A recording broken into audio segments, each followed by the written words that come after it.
Hello, everyone, and welcome to a brand new episode of Picture This, a show where we go through every single Oscar nomination for Best Picture in the history of Best Picture nominees from 1927 to 2023. But we skip around, we don't go in order. And today's episode, is part of a bigger series I am doing on my Letterboxd and sometimes on my channel, where I'm looking at the films from 10 years ago, 2013, 10 years later, retrospective. I did this for 2012. I did this for 2011. I did it on Letterboxd for 2010. So this is the fourth year I've been doing these retrospectives, and it's really fun, especially consolidating what some consider to be the best of the best into one place, and that is here on Picture This. And I am joined, as always, by my co-host, Mr. Chad Webb, who has had some changes in his life since we last spoke. Chad, what's up with you, sir?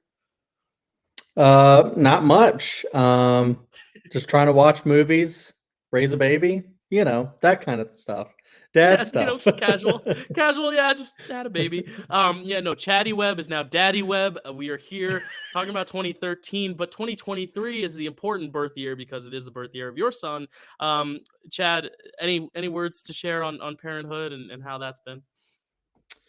It's been interesting, an experience. You hear a lot of things about, parenting and, raising a baby, and some of them are confirmed, and then some of them, are kind of new, and, you just figure it out. And I don't know, for me, so far it's been pretty easy, but, it's lack of sleep and, just having something that you're like, please don't die, please don't die, please don't die, Right. all the time is Yeah. it's a trip. But Yeah, for sure. I have fun with that, and I had fun watching these movies from 2013, Yeah. because that I was was also quite a year. Yeah, I was gonna say I wish it was a little bit of a family friendlier slate. Sadly, your baby was on your lap while you're watching slavery and Somali pirates and android sex. But hey, I mean, you win or lose. So with some of these slates, the next one is maybe a little bit more appropriate. But hey, none of it's sticking in his brain right now. But Yeah. definitely stuck in our brains 10 years ago, and now again 10 years later. Some of these films I had seen, some I hadn't. Some I hadn't seen since it first came out. Some I've seen a lot of times since they first came out. Chad, overall, as a slate, you a fan of this slate? Thoughts on just 2013 in general before we dive in? Yeah, I am a fan of the slate. I would say there's one that I don't really enjoy, and the rest either like or love. I will say Okay. my top five, are all kind of like my number one. Even though you have to rank them, it's always hard when you have like so many that you're like, oh, this is such a great year, and then you have to rank them, and then you're like, what's my Yeah. number one? Yeah. But this slate just in general is just so interesting because this year 2013, thinking back, is like one that where I was starting to kind of click as like a um not like a burgeoning like film fan, but I was watching more movies than I used to. Yeah. And so I had seen a good amount of these in 2013, except for I think the one of Philomena, which I Yeah. That watched was for the the one I first hadn't seen time. either. Yeah. Yeah, so kind of a smaller film. But yeah, I had just started to get into watching a lot more movies than I had, or a lot more, let's say, Oscar tier movies than what I Yeah. had used to watch. So Yeah. it was really fun to go back, watch these from an entirely different lens than I did previously. So Mhm. Yeah, as we talked about last year when we did 2012, that was like the first year where I actually started like watching Oscar films as well. My dad took me to see Argo, all that jazz. This year I got even more into it, and actually this is a historic year and a sentimental year for me. I'm kind of the opposite. I think all the movies are good, but like there's one that I think is like excellent, and then the rest are like tied for like second, third, fourth. mm, But I do think this slate is very fond in my heart because it is the only time. It's not the only time because I've never gone perfect in predicting Oscars, but it is the closest I've gone to predicting a perfect Oscars. I was two off. I got 22 out of 24 correct at the time.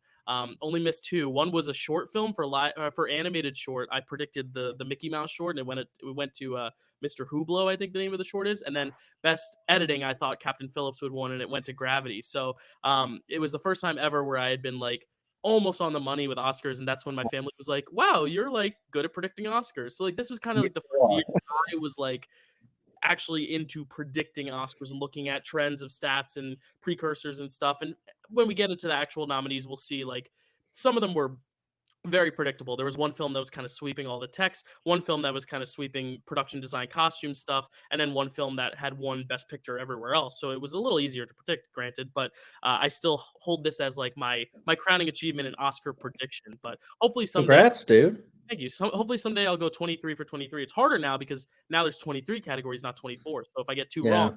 that's only 21 out of 23, opposed to this was just 22 out of 24. So if I want to tie my record here of 22, I would have to only miss one nowadays. So it's a big whole thing. Unless they add a stunts category, then we'll be back to 24 categories. But anyway, before we get into the movies themselves and the Oscars themselves and all that stuff, because this is a big slate of 9 films, let me first share what those 9 films are, and then we'll get into some of the history of the year itself, just to set some context. Those 9 films nominated for Best Picture are 12 Years a Slave, American Hustle, Captain Phillips, Dallas Buyers Club, Gravity, Her, Nebraska, Philomena, and The Wolf of Wall Street. So, Chad, before we get into those films specifically, let's talk a little bit about the history of 2013 and anything you want to share in terms of people who are born then, died then, maybe some albums that came out then as well.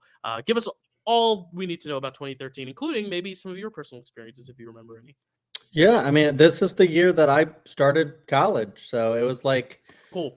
that's why it's kind of like a transitional period for me, just in general, as well as becoming more of a film fan, even though I don't think I started to get actually really critical until around 2016, kind of a deal. And then I'm even still trying to grow in that sphere even more. I don't think anyone's ever perfect with that. So, Right. but yeah, and you already explained stuff about you that year. So, history is very short here, but it was the International Year of Water Cooperation and quinoa or quinoa. I don't know, however you want to pronounce it. Yeah. Obama begins second term. North Korea is doing nuclear testing. Scientists 3D print a human ear.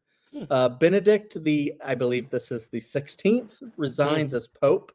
Sadly, the Boston Marathon bombing occurs. Yes. And then in better news, Grand Theft Auto 5 is released. There you go. And they still haven't released 6. So wow, really? The last Grand Theft Auto was 10 years ago? What? It's one of those things to where they keep just like adding more and more to the world and DLCs and just stuff to like the Grand Theft Auto, like kind of like multiplayer world and stuff like that. So they never needed to. And then they released Red Dead Redemption 2 later. So it's coming. We'll get a 6 at some point. But yeah. For births, we had just one that I found notable: Prince George of Wales. And then deaths, this was a hard one to pick out some names. So I have 5. Nelson Mandela, Peter O'Toole, Tom Clancy, Roger Ebert, and Tony Lip. Yeah, wow. Roger Ebert. I mean, that's one of the biggest deaths, I'd say, for the film community. I mean, he is kind of the one who grandfathered film criticism and like made it popular and cool. Like we wouldn't be, I'll say right now, we wouldn't be doing the show without him. So For sure. because he popularized this style, especially the Siskel Ebert back and forth, like that's exactly what we do. And I think we owe a lot to him. So wow, yeah, tough year. Yeah. So here are the albums. I'm going to struggle with this because they're huge, but we have Modern Vampires of the City by Vampire Weekend, AM by Arctic Monkeys, Yeezus by Kanye West. Let me see, sorry. Random Access Memories by Daft Punk. We have my favorite band, Reflector by Arcade Fire. They may come up later in the discussion. And then you have Trouble Will Find Me by The National, Pure Heroin by Lord, Sunbather by Deaf Haven, MBV by My Bloody Valentine, and Like Clockwork by Queens of the Stone Age. Nice. All good stuff. Now let's actually talk about some films from 2013. But before we do the Oscar nominated films, let's look at some of the films that were on the cutting room floor and did not make the Oscar 9. Chad, I'm not going to share any of my like picks for what I would have nominated, only because I'm going to do like a top 10 of 2013 once this retrospective is over. But I'd like for you to rattle off your favorites of 2013 and some notable films. And then I might mention some other notable ones as well. But I'll keep my secret as to what my favorite films may be of that year. But what are some of your favorite films that did not get nominated for 2013? Absolutely. Here's some notables: Warm Bodies, Oz the Great and Powerful, The Croods, Evil Dead 42, sorry, Mud, Iron Man 3, Star Trek Into Darkness, Francis Ha, Big Hero 6, Fast and Furious 6, The Purge, This Is the End, Man of Steel, Monsters University, The Heat, Fruitvale Station, Pacific Rim, The Conjuring, You're Next, Don John, Rush, Thor the Dark World, The Hunger Games Catching Fire, Out of the Furnace, The Hobbit, The Desolation of Smaug, Anchorman 2, The Legend Continues, Lone Survivor, and here's Best Picture worthy: The Place Beyond the Pines, Before Midnight, The Way Way Back, The World's End, The Spectacular Now, Short Term 12, Prisoners, Frozen, Inside Llewyn Davis.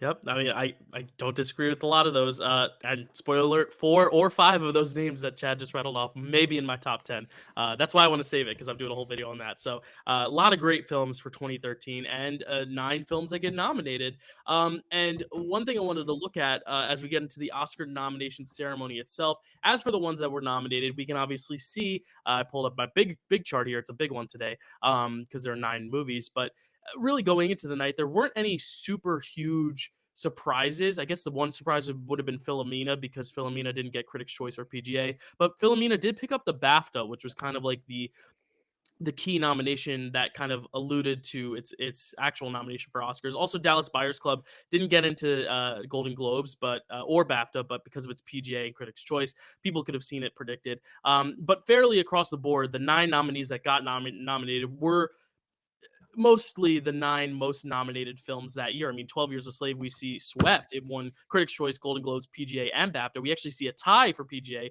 between 12 Years a Slave and Gravity, the last time that has happened, I believe. But all the other movies, I mean, were mostly nominated everywhere. Captain Phillips and American Hustle, I believe, being the only other one, and Gravity, that were nominated across all 4. But what I wanted to do in like a picture this first, I wanted to predict what the 10th nominee would have been.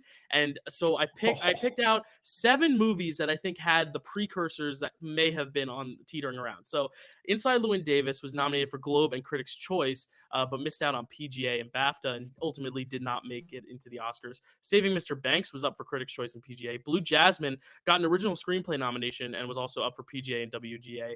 Before Midnight got an adapted screenplay nomination, was up for WGA. Rush was a Golden Globe Best Picture nominee. August Osage County got a SAG Ensemble nomination and a WGA nomination. And The Butler also got a SAG Ensemble nomination. So these were probably the films that were like teetering for that 10th spot. But just looking at all the other nominees, I would have said probably maybe Inside Llewyn Davis, just because it picked up a Best Picture nomination at Critics' Choice and Golden Globe, was probably in the 10th slot. Maybe Blue Jasmine, because it also had that original screenplay nomination and was up for PGA and WGA. And Before Midnight too. I mean, I'm wondering maybe if, I don't know, if the 3 movies had come out closer to one another, if it would have been on more people's radar. But any thoughts on what you think the 10th one might have been, Chad? Or do you think they got it right with the 9? Well, I mean, I'm always for like giving, more movies, if not Right. just do a straight 5, do 10, why not? If you're going to do Yeah. 9, do 10. Mm-hmm. But out of the ones that you just, yeah, those, I would say probably the most likely would maybe be Inside Llewyn Davis, Mm-hmm. just going off of the fact that the Academy normally likes the Coen brothers. So I think Yeah, that true. they would go for that one out Mm-hmm. of all. If I would have to give my choice out of those, it'd probably be Before Midnight. Mm-hmm. Um, Yeah. But yeah, it's really interesting to see like what was probably on the cusp. And even Steven Mr. Banks, which I know a lot of people don't really talk about today. I mean, like, it got Critics' Choice and PGA, Producers Guild. So like that was the one when I was like predicting him back in 2013. I thought that was a shoe-in, but then that didn't get nominated. And Emma Thompson, I believe, didn't get nominated, or Tom Hanks. I forget, one of the other, or maybe both. But yeah, very interesting slate of movies. But I just want to bring that up because I thought that'd be a cool addition to just look at that what it was might have been fun. the next one in. And then some just historic stuff about the Oscars themselves. I mean, the Oscars, nothing hugely notable in terms of history, except for the fact that Steve McQueen is the first Black director to have a film win Best Picture. Still, we have never seen a Black person win Best Director, though. We still have never seen it, because he did not win Best Director. It went to Alfonso Cuarón, who was the first person of Mexican descent to win an Oscar. So while Steve McQueen wasn't able to get that historic title for Best Director, Alfonso Cuarón did. So history was made either way. And for a big story that actually happened before the Oscars, an original song from the documentary Alone Yet Not Alone, and the song is called Alone Yet Not Alone, actually had its nomination revoked because the songwriter of that song was messaging Academy members telling him to vote for their film and giving them bribes. So that was the last time in history that we have seen someone get their nomination revoked. It almost happened this year with Andrea Riseborough, but because she wasn't the one directly doing it herself, and because of a bunch of other reasons, but the actual campaigning was less targeted at like it wasn't using bribes or anything like that. That's a longer story to be had, but this song was omitted, so there were only 4 nominees for best song headed into that night, and of course, "Let It Go" would have beat it either way, but you know what I mean. So that was a pretty cool bit of history. Speaking of "Let It Go," we also had a very, very iconic moment happen at the Oscars. Please welcome the wickedly talented one and only Adele Dazeem.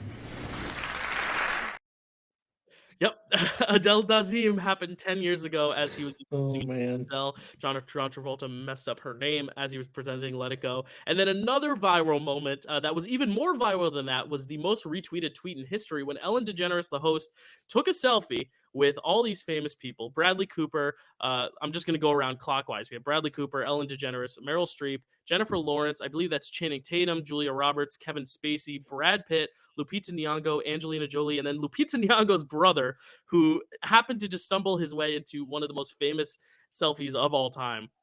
I would be geeked out if I was Lupita Nyong'o's brother there, but that is the most star-studded selfie ever taken, and I believe to this day probably the most retweeted tweet of all time still. So it really broke the internet, which is really pretty cool that picture exists. So that's the Oscars history. It's pretty fun. You can actually tell that's Lupita's brother too. I was like, oh wow, they look very alike. Yeah, like 2 peas in a pod. And yeah, I mean, like all the history this picture packs. I mean, Brangelina was still a thing back then.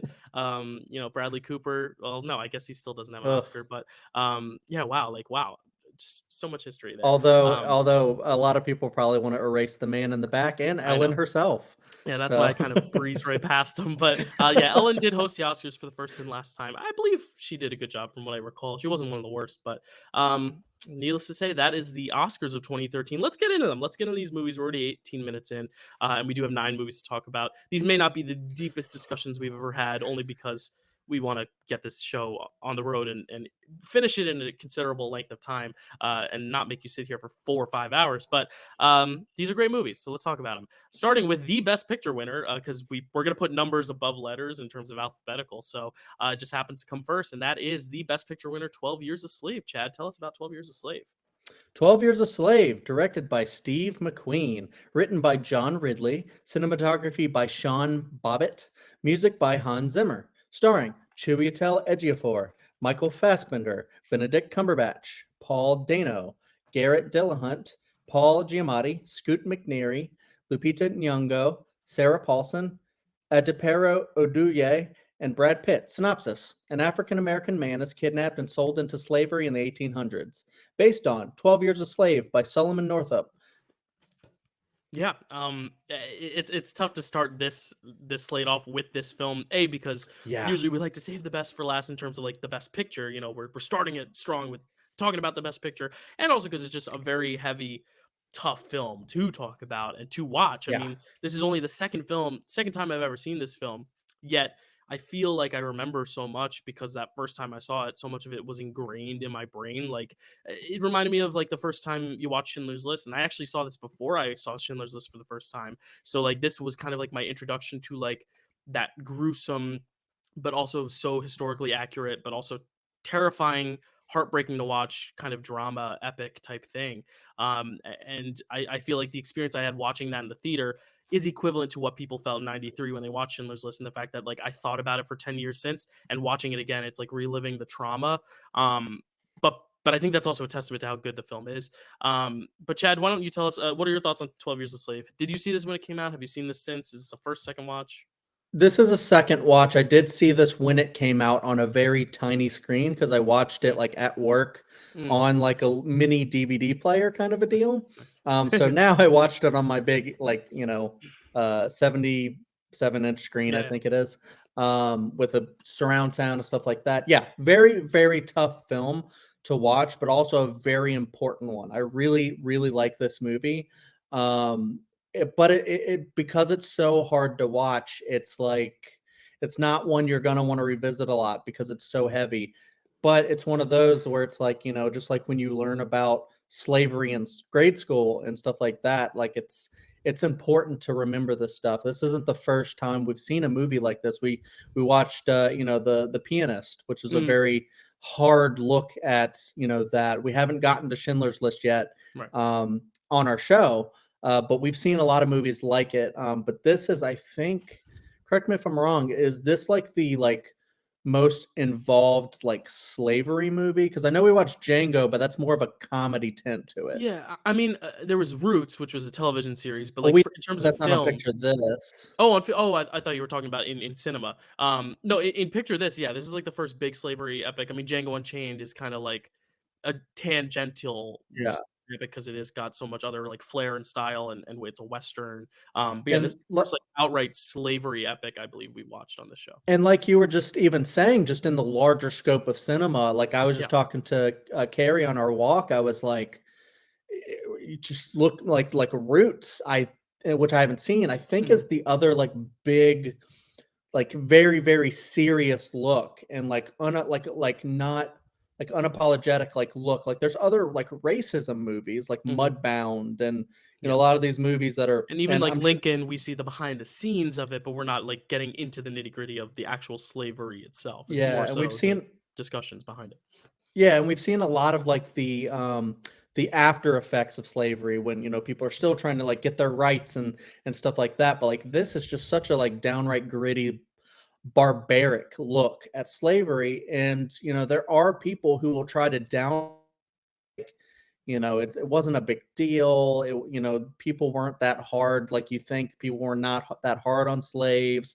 Just like with what's the Songs of the South, Mhm. stuff like that, where people are making things to make it seem like it was kind of, oh, they're sitting there whistling and singing around, and Mhm. it's like, no, they were like tortured and abused and like Mhm. treated like not even human, worse than people would even treat an animal.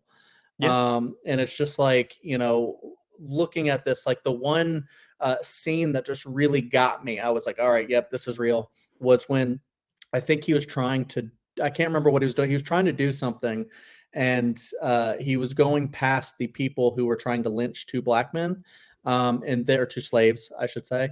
And they let him go, and they're like, go about your business. And they kick him. And when he's walking past, they actually like lynch the people right when he's walking by. There's nothing he can Mhm. do. And that was just so grisly and just like traumatic that I'm like, I don't blame anybody who says I had to watch this in like 5 parts Oh because I yeah. couldn't like sit through the Yeah. whole thing. It's a lot. Yeah.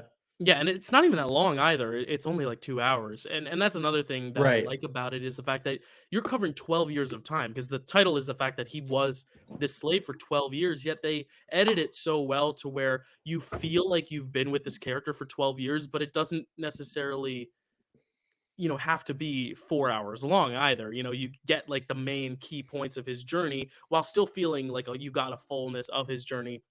And I think one of the important things, like you were saying, is like for people who try to downplay it and the Song of the South thing of, oh well, they had some nice times too. I think that's why this film is so important in the fact that he starts as a free man in the North with his instrument. He's pretty well off. He's got money, he's got a family, and he's taken from that lifestyle. He's poisoned essentially, and then taken into slavery. So you kind of like can see the contrast, and you can kind of show that variation. It's not like we're starting from square one with a guy who's in the South, let's say, and he gets taken from his family of slaves. He's taken from higher status and then put into the slavery world, as a slave legitimately, and his name's changed and all that stuff, to where he can't find his way back home because no one will listen to him, no one will give a rat's ass about him, and that's heartbreaking to see. But I think that only emphasizes the point even more for those doubters, let's say, who are saying, well, was it really this bad? I think it's important to kind of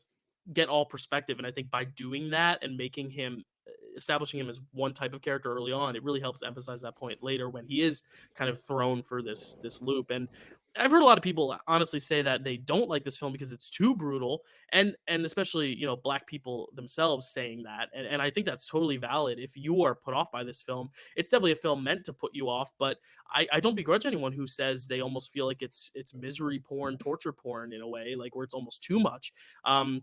But I do think It is because too much. it is too much. But It I also is. think because Steve McQueen is the director, and like Yes, you're yeah. getting a black voice to tell the story, and granted he's not an American voice, he's British, but like you're getting someone of black descent to tell this story and to kind of share that anger.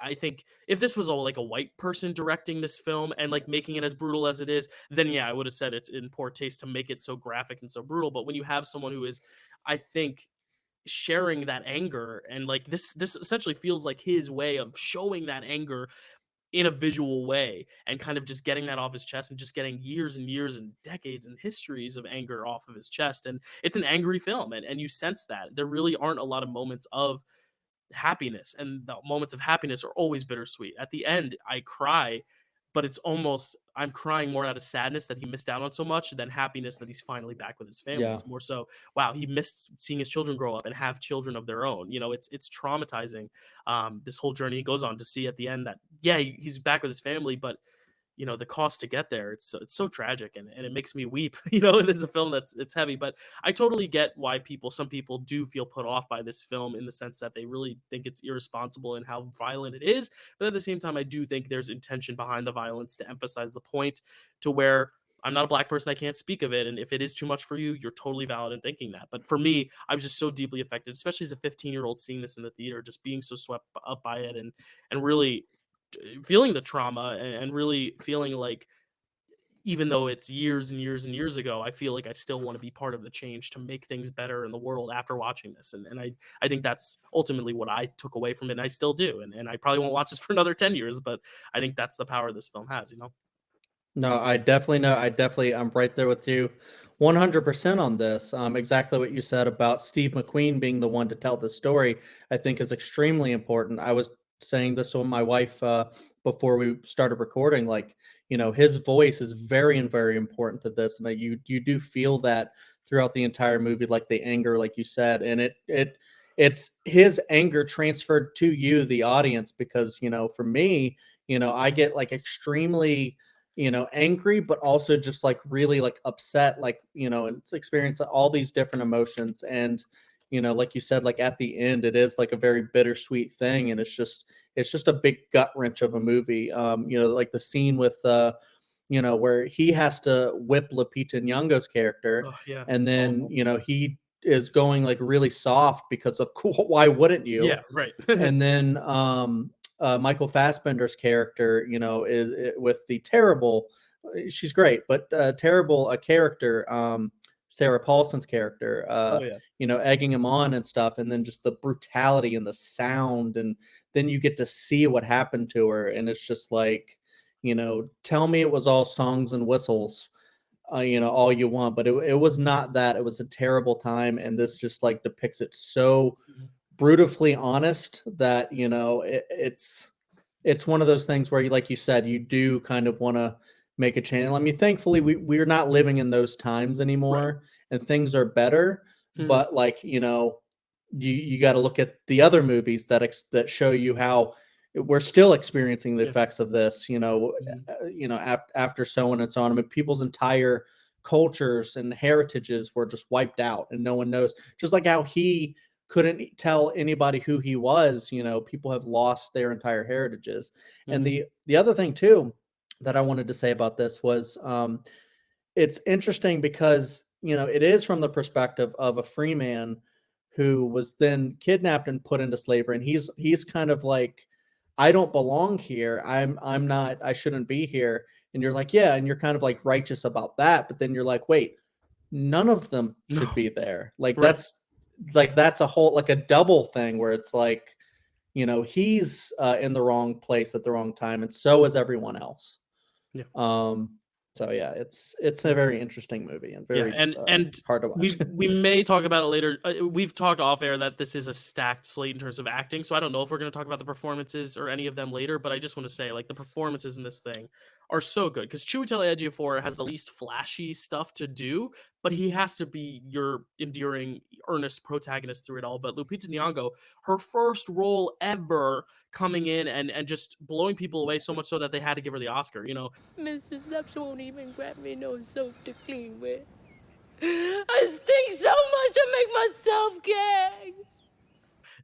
it's Yeah. one of those things where like it almost forces the Academy to give her the Oscar. And like looking at that group of actresses, like it's a good category. You got Jennifer Lawrence in there, Sally Hawkins for Blue Jasmine. You've got June Squibb in Nebraska and Julia Roberts in August Osage County. But like her performance just feels like one of those where as soon as you watch it, you're like, that's gonna win the Oscar in terms of like it has to. Just what she's doing in that moment is so mind-blowingly incredible. But also the white actors in this film too, because they have to tap into such a dark side of our history. It's I don't envy what Michael Fassbender has to do as an actor. It must have been very taxing for him as an actor to go through this and have to play this character. It's not easy, and there's a reason actors get paid a lot of money because it's a hard job, especially when you have to play something that you, as far as I know, and I hope they completely disagree with, disagreeing with a character and having to still portray it. Same with Benedict Cumberbatch and Paul Dano. There's different ranges of monstrosities between the three, but even Benedict Cumberbatch, who's the nicest of the three, is still a slave owner.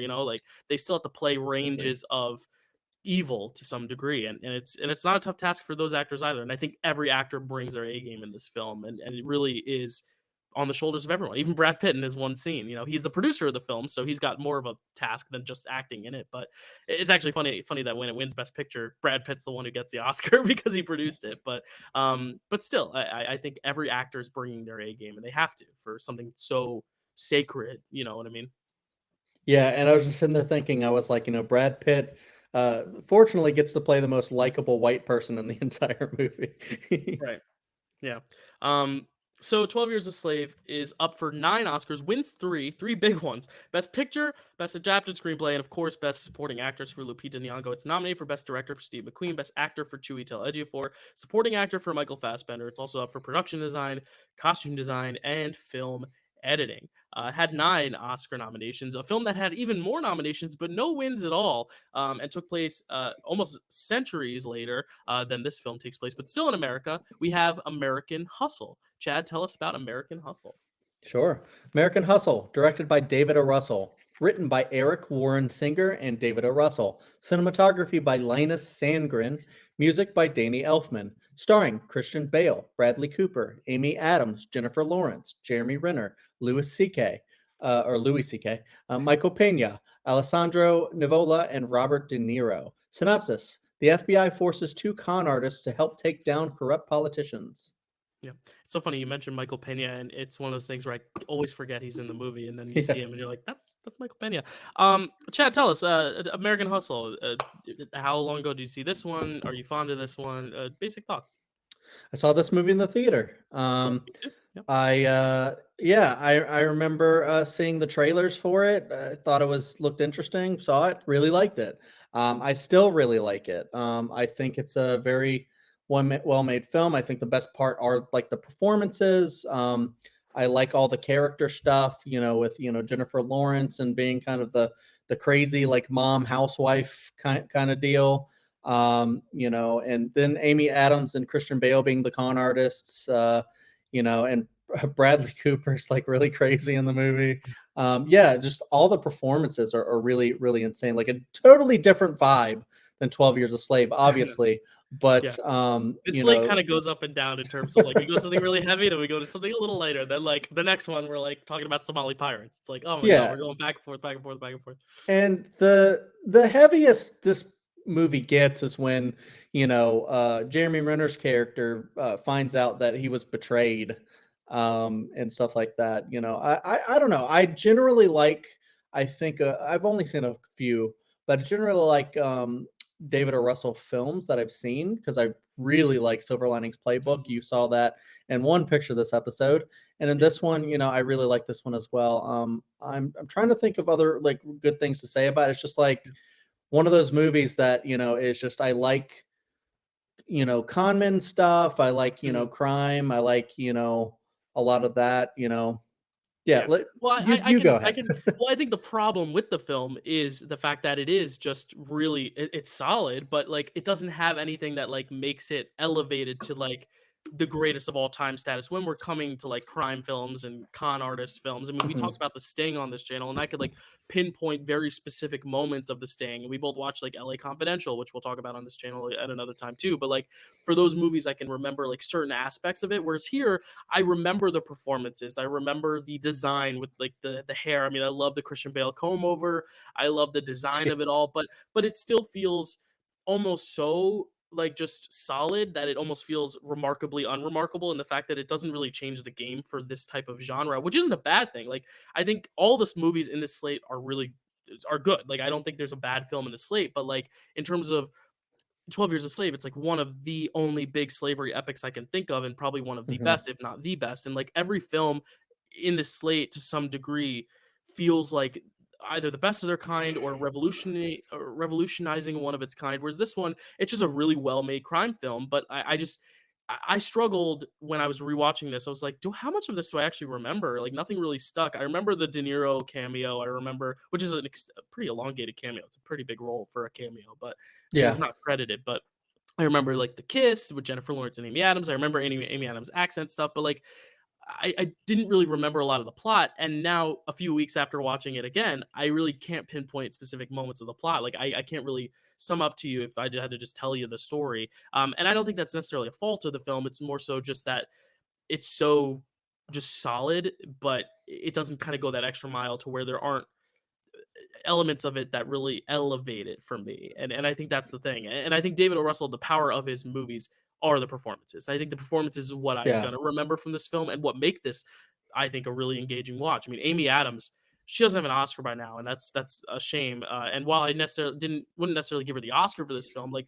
she reminds us time and time again why she is one of the most overdue Oscar actresses. Like she is so good playing that kind of dual role. And Christian Bale's always solid. He had to literally gain tons of weight for this role, which, you know, that's his method acting side of Yeah. him. And Bradley Cooper, too. I mean, like, everyone's doing really, really well in this film. It's just, it never, for me, kind of goes that extra mile, which is why I think it just kind of like sits in that like B, C tier. Like, it's not one of the best, but it's not bad either. It's just very average, which it can be, you know, and at the time, a really good crime film that year should be nominated for Best Picture, even if it's not one of the best of all time. It's one of the best of that year because, you know, it does that genre really well. It just, for me, it doesn't exceed that, but that's not a bad thing. Yeah. Yeah, I actually agree with a lot of what you said. Makes a lot of sense. I mean, it does make sense that like the performances are I mean, the performances and the general story help propel you through this film and you enjoy it. Like I really love the over the top acting from Bradley Cooper in this. Like he's my probably my favorite part. Yeah. Just he's one of my favorite actors. And yeah, when he's just kind of like yelling throughout this, it's just great. Making fun of Louis C.K. throughout the movie and just asking him for things, and there's just like little things like that you kind of remember and are excited to revisit. But like you were saying, it's not one that you're gonna like recommend to everyone, unless they're like, hey, are there any David O. Russell films I should watch? Yeah, right. Or Any really good I really want to Christian see Bale Christian Bale in performances? a comb over. What would be good for that? I'll be like, well, I I really do. want to see Luis from Ant-Man play what is it, a A sheik? chic. Yeah. I'll be like, Yeah. I got just the one. I do love in the very beginning though when he shows him spending so much time on his hair. And then he's like, how am I gonna piss you off? What if I do this? And he fucks his hair up, and then he's like, you shouldn't have done that. Yeah. No, the comb over is my favorite part of the film because it's such like an iconic character trait. Like it gives that character all you need to know about the character in just a design choice. And I don't believe this was nominated for hair or makeup. No, I don't because know. back then it only had there were only 3 nominees. But like I think the hair and makeup is pretty good. Like I like Bradley Cooper's wig in this. I think it's pretty solid. I don't know why Christian Bale just always has some sort of weird like thing with his body going on, like the weird comb over. I think he has like a glass eye in The Big Short. Yeah, in The Fighter, he's literally malnourished. Like he was borderline anorexic for that role, which I don't recommend, obviously. And The But like Machinist as that's him. well. Yeah, So yeah, it's yeah. wild. Vice, he adds it all back on again. Like he Yep. really goes through these transformations. That's really impressive. But also like has to be unhealthy. I It's think. I dangerous. don't know. Don't Yeah, do it's it. dangerous. Yeah, like Chris Pratt did the transformation. Now he's stuck there. He's like, no, I like working out. Now I'm good. Like we're there. Whereas Yeah, Christian he did Bale's it the like, right nope, we're way. going back and forth. We're going back and forth. I'm He like, did it in okay. the good direction of being like really physically toned and Mhm. fit and stuff, but Yep. it is what it is. Yeah. So American Hustle nominated for 10 Oscars, doesn't win a single one though. It is, I believe, until Power of the Dog, it was like second for most losses ever at an Oscars, or maybe it's tied. I don't know. Right behind like Color Purple and Turning Point, I think, which lost 11 Oscars. But this lost all 10. It was nominated for Best Picture, Best Director for David O. Russell, Best Actor for Christian Bale, which was a bit of a surprise on Oscar morning, if I recall. Best Actress for Amy Adams, Best Supporting Actor for Bradley Cooper, Best Supporting Actress for Jennifer Lawrence, Best Original Screenplay, Best Production Design, Best Costume Design, and Best Film Editing. I think we spent enough time in America though. Let's hit the high seas and instead of going for a nice little ride on the ocean, let's. Oh, I hear some zippering. Do you want to pause the show for a sec, Chad? No, I'm good. I'm good. Okay, all right. Baby sleeping. Okay, baby's sleeping. I was gonna say the baby is in the background, He and I can't did hear get you. it. He's in the I did. AirPod. Okay, You're in the AirPods. I did get it. Okay, so I'm not gonna wake him up if I'm talking Nope. full voice. But for you all watching, I got a DM from Chad on the side. This is some behind the scenes stuff for you that I'll keep in the video. I got a DM saying baby incoming, so I wasn't sure if we're gonna like pause, but no. But you could say Elliot is the captain now. But Chad, Chad, tell us. Damn, that was a better segue than whatever the hell I was doing earlier. Chad, tell us about Captain Phillips. Captain Phillips, directed by Paul Greengrass, written by Billy Ray, cinematography by Barry Ackroyd, music by Henry Jackman, starring Tom Hanks, Catherine Keener, Michael Chernus, David Warshawski, and Barkhad Abdi. Synopsis: An American merchant mariner is taken hostage by Somali pirates. Based on A Captain's Duty, Somali Pirates, Navy SEALs, and Dangerous Days at Sea by Richard Phillips and Stephen Talty. Yeah. So we went from slavery to something a little bit more fun and crime, energetic, and now we're back to the kind of depressing stuff. To Captain Phillips, this is a film I saw in theaters the first time. This is one of those films that I have watched a lot since I first saw it. Like this wasn't like a second watch. If anything, this is probably the film of this slate that I've watched the most, only because like it's a film me and my dad both really like. So whenever it's on, we just put it on and keep watching it. But and it kind of goes by not fast, but it's well edited. I think, as I alluded to earlier, the one prediction I got wrong on Oscar morning was that I thought this was going to be the best editing winner, but it wasn't. But I think the editing's good. But let's talk about this film, Chad. Was this a first watch for you? Was this a second watch? This was a second watch. I also saw this in the theater back in the day. I mean, Tom Hanks, why not? Right? Yeah. Even though I was a sort of burgeoning film fan, Tom Hanks is always a good bet. I even like The Terminal. Screw it. I said it. Yeah, But good anyways, yeah. But Captain Phillips, I was wondering if I was going to like it on second watch, because I remember liking it in the theater, but I think this time around I was like, I don't know if this necessarily holds up that much from 2013. So yeah, we may differ on this one. I'm gonna tell you right now, this is our first big differ, but I do think just looking at the slate and knowing what you like and what I already like I knew going into this we'd probably disagree, at least on our rankings, because I like all these movies, but like I do think our rankings are going to be very different because spoiler alert, Captain Phillips is one of my favorite films of 2013. So we'll talk about it. Interesting. Okay. Yeah. But that's what makes for fun discussions. Yeah, no, for sure. And I can't wait to hear your thoughts on it, because like for me watching it again, I'm like, this one feels like kind of like one of the most like by the numbers like biopics of like a kind of a disaster. I mean, it's also a crime film, Right. kind of a deal. But I don't know. I just like I feel like it was sold on like the big performances and the breakout star that is what's his Barkhad name, Abdi. Abdi. Yeah. And he's in like Blade Runner 2049, stuff like that. Oh, So yeah? he's in other things after the fact. But it's just like I remember it was sold on that I'm the captain now kind of a deal, and like epic, kind of like this thing. I don't know. It's just it didn't really like hold my attention that much on second watch. And I was just like, okay, yeah, I get it. It's he's getting kidnapped by pirates, and they're trying to do a whole thing about, why did you become a pirate and stuff like that. And then, and I'm sitting there wondering, like, would it have been more interesting if it wasn't like all from like kind of the perspective of Captain Phillips? Instead, maybe it should have been more so from the perspective of the pirates. And I think that could have been like a more interesting look at it if they wanted to go into like the culture and the situation of why someone would do this. And we get a little bit of it early on. Like the first 10 minutes is setting up. It's like Captain Phillips driving to the airport or to the seaport, and then like you see the pirates getting on their boat like from their village, and it's supposed to be this like juxtaposition. The 10 minutes, first 10 minutes, I'll be honest, is like my least favorite part of the movie, because I think that dialogue in the car with him and Catherine Keener is very clunky. It's like it feels almost like an AI wrote it. It's like, oh, we must talk about our son and his dreams. Oh, our son is just fine. How are you? Like it feels almost artificial, but then like I feel like once we hit the boat and like things are actually happening, it feels much more natural, the dialogue. And then at the very end, obviously improv, or not improv, but like actual, they actually had real doctors instead of actors at the end. So they were literally just going through real concussion tests with Tom Hanks. But we'll talk about that in a sec. But what I really like about this film is kind of, I agree with you. I think we could have gotten a little bit more.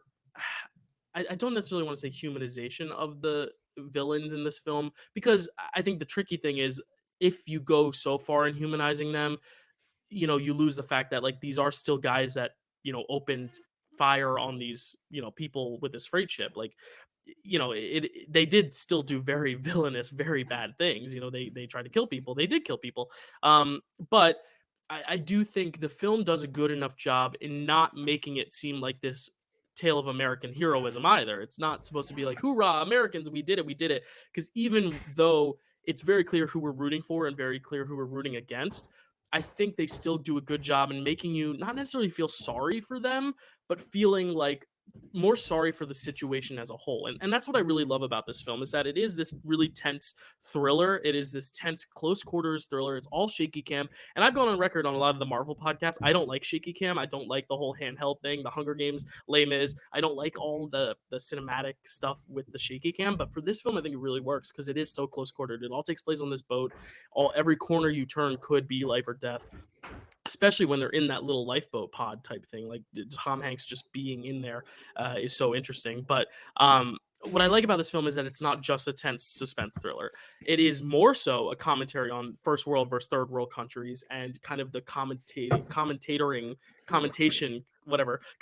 that's the word I'm looking for, on class and status, and the idea that, kind of like you said, like what drives these characters to do what they do and decide to go for this ship in the middle of the water. And I really like that, how like it's using something that's a little bit more basic in presentation, to try to appeal to the masses. You still want people to get their butts in the seats, so you sell it as a suspense thriller, but in general it's really commentary on class and socialism and all that stuff.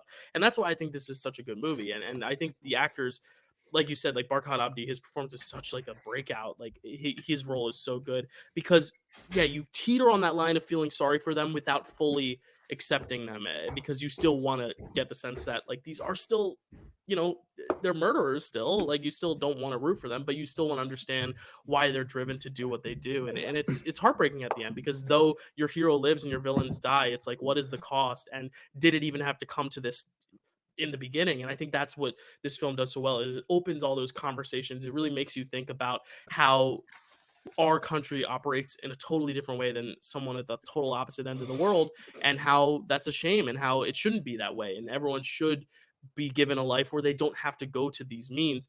But then, while that is the bigger picture, I think the suspense and tension stuff still is very good. And I'm always drawn to it, especially because of the close quarter stuff. It's one of the only times shaky cam has ever worked for me. But the stuff I love the most is Tom Hanks' performance, specifically at the end when he has come out of the boat and he's getting tested on the doctor. Like I said earlier, that was a real naval doctor. That was not an actress. They had her actually they told Tom Hanks how to act, and then they just said, perform a concussion test on him, or a trauma test on him. And she literally did the test, and it's one of the most like raw and like emotional. Like that's another moment in this slate where I'm just heavy weeping at that moment.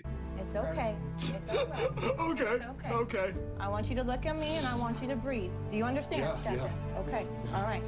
There's about a 4 centimeter. The acting from Tom Hanks paired with just the calmness and coolness of that doctor, and you kind of see like the urgency in the moment, but also the fact that she doesn't want to rile him up. She wants to keep him calm because all this trauma just happened to him. Like, it's just such a cathartic moment for me as an audience member, just to kind of open up and just feel things in that moment. I find his acting in this film so good, from like the calm, cool, collected, heroic Captain Phillips to this more tarnished, torn up, scarred, traumatized individual at the end. Like, it's almost kind of like the Chiwetel Ejiofor performance, where you get this great arc of a character who seemingly has his life together and has it torn apart in just a matter of 2 hours in this film, even though that's 12 years and this is literally like 2 hours or a day. But just the fact that he's not even nominated for Best Actor. I remember when it happened and Christian Bale was the first name they announced as Best Actor, I was like, wait, who's not getting in? And then it ended up being Hanks. And I remember everyone was outraged that he didn't get nominated, because I may put this as my number one Tom Hanks performance in general. Like, I think he's that good in this. So yeah, I think it's better than Forrest Gump, better than Castaway. Like, I legitimately think in that 5 minutes at the end, he gives the best acting he's ever given. What? Did all the blood come from your eyebrow right here and on your head? Well, not all of this? No, not all of it. Okay. That's not mine. Okay. All right. I really think it's a tremendous performance, and I think that might be it. The performances are so good that it elevates everything else. But no, I love this film for all those reasons. So, and I'm not trying to like say you're wrong for not, but I think that's, it just speaks differently to different people. But for me, it just really worked for me, especially because I don't like shaky cam. I don't like films like this normally, because I feel like sometimes they try to be a little too America rules, we are triumphant. But this film is the total opposite. At the end, it's almost like the Americans, it almost makes you feel guilty in a way, even though you still save the day. It's like, at what cost? And it's almost like it didn't have to come to this because of just how the world works, and how terrible it is that we even have these classes in third world versus first world countries and all that, Yeah. I mean, it's definitely not a bad movie. It's just one of those things to where, like, I just don't think like the story they were trying to tell, I mean, a real life story that happened, it just didn't feel to me like very harrowing, as harrowing as something like 12 Years a Slave, or, other movies that I'm like, wow, this person went through a lot. Like, I mean, he did, I'm sure, in real life. And if I was in that situation, it would be really scary.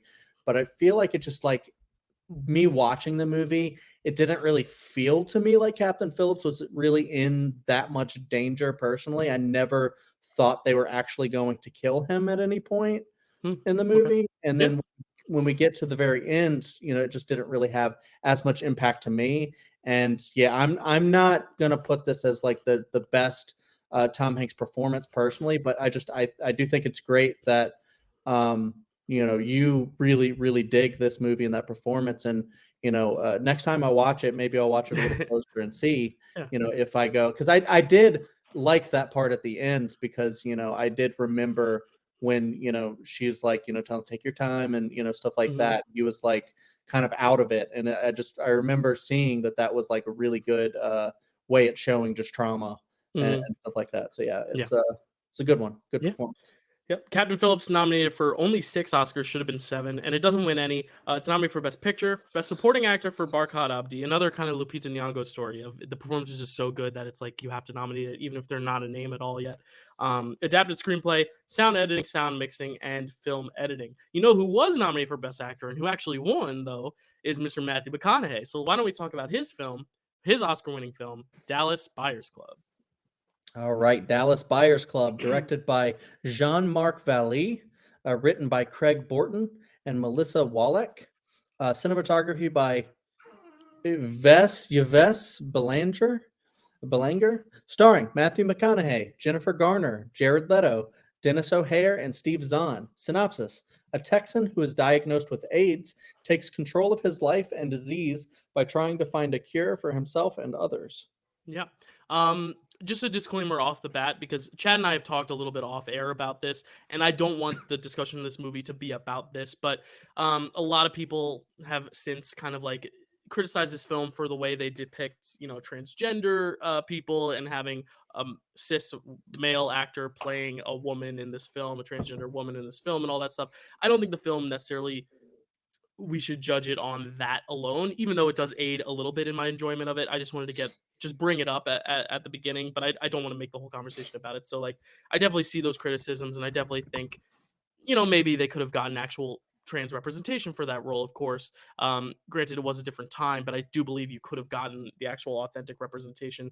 But there is a lot more to this movie than just Jared Leto's casting, Jared Leto's performance, and the overall kind of like ignorance from the director when asked about the casting that I don't think we need to dominate the conversation with. I just want to bring it up at the top and just kind of say it, just because I feel like it's a responsibility too, while also not diving completely into it, because I think this film should be judged on its own merits. But it does kind of a little bit change the opinion when you watch it, just kind of knowing, seeing someone, especially Jared Leto, who is so famous, so popular. I mean, he played Joker, for Christ's sake, playing this role. It's not like this no-name actor in this role either. It's like very, in your brain, you're very much watching a man play a woman, to where, for me, it's noticeable throughout, but for some people it's not. And I mean, this won a makeup Oscar, so obviously for some people it was a very transformative performance and all that. But like I said earlier too, Matthew McConaughey wins Best Actor for this, and I think that is a tremendous performance and part of why this movie is as good as it is, I think. So, Chad, what are your thoughts on this film?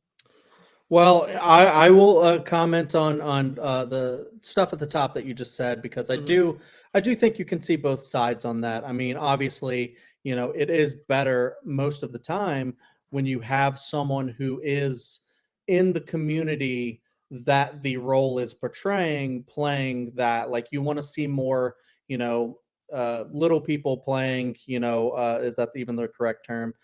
Playing, that kind of role, like in the Wizard of Oz, and instead of doing like a big actor, whatever. And then there's a lot of other problematic. Yeah, like you're things, not going like to cast a white guy as the Somali pirate in Captain I was Phillips. about to say, like, with the whole blackface and all that stuff. Yeah. Obviously, there's so many more. Yeah, this is like our generation's version of that, essentially. Yeah.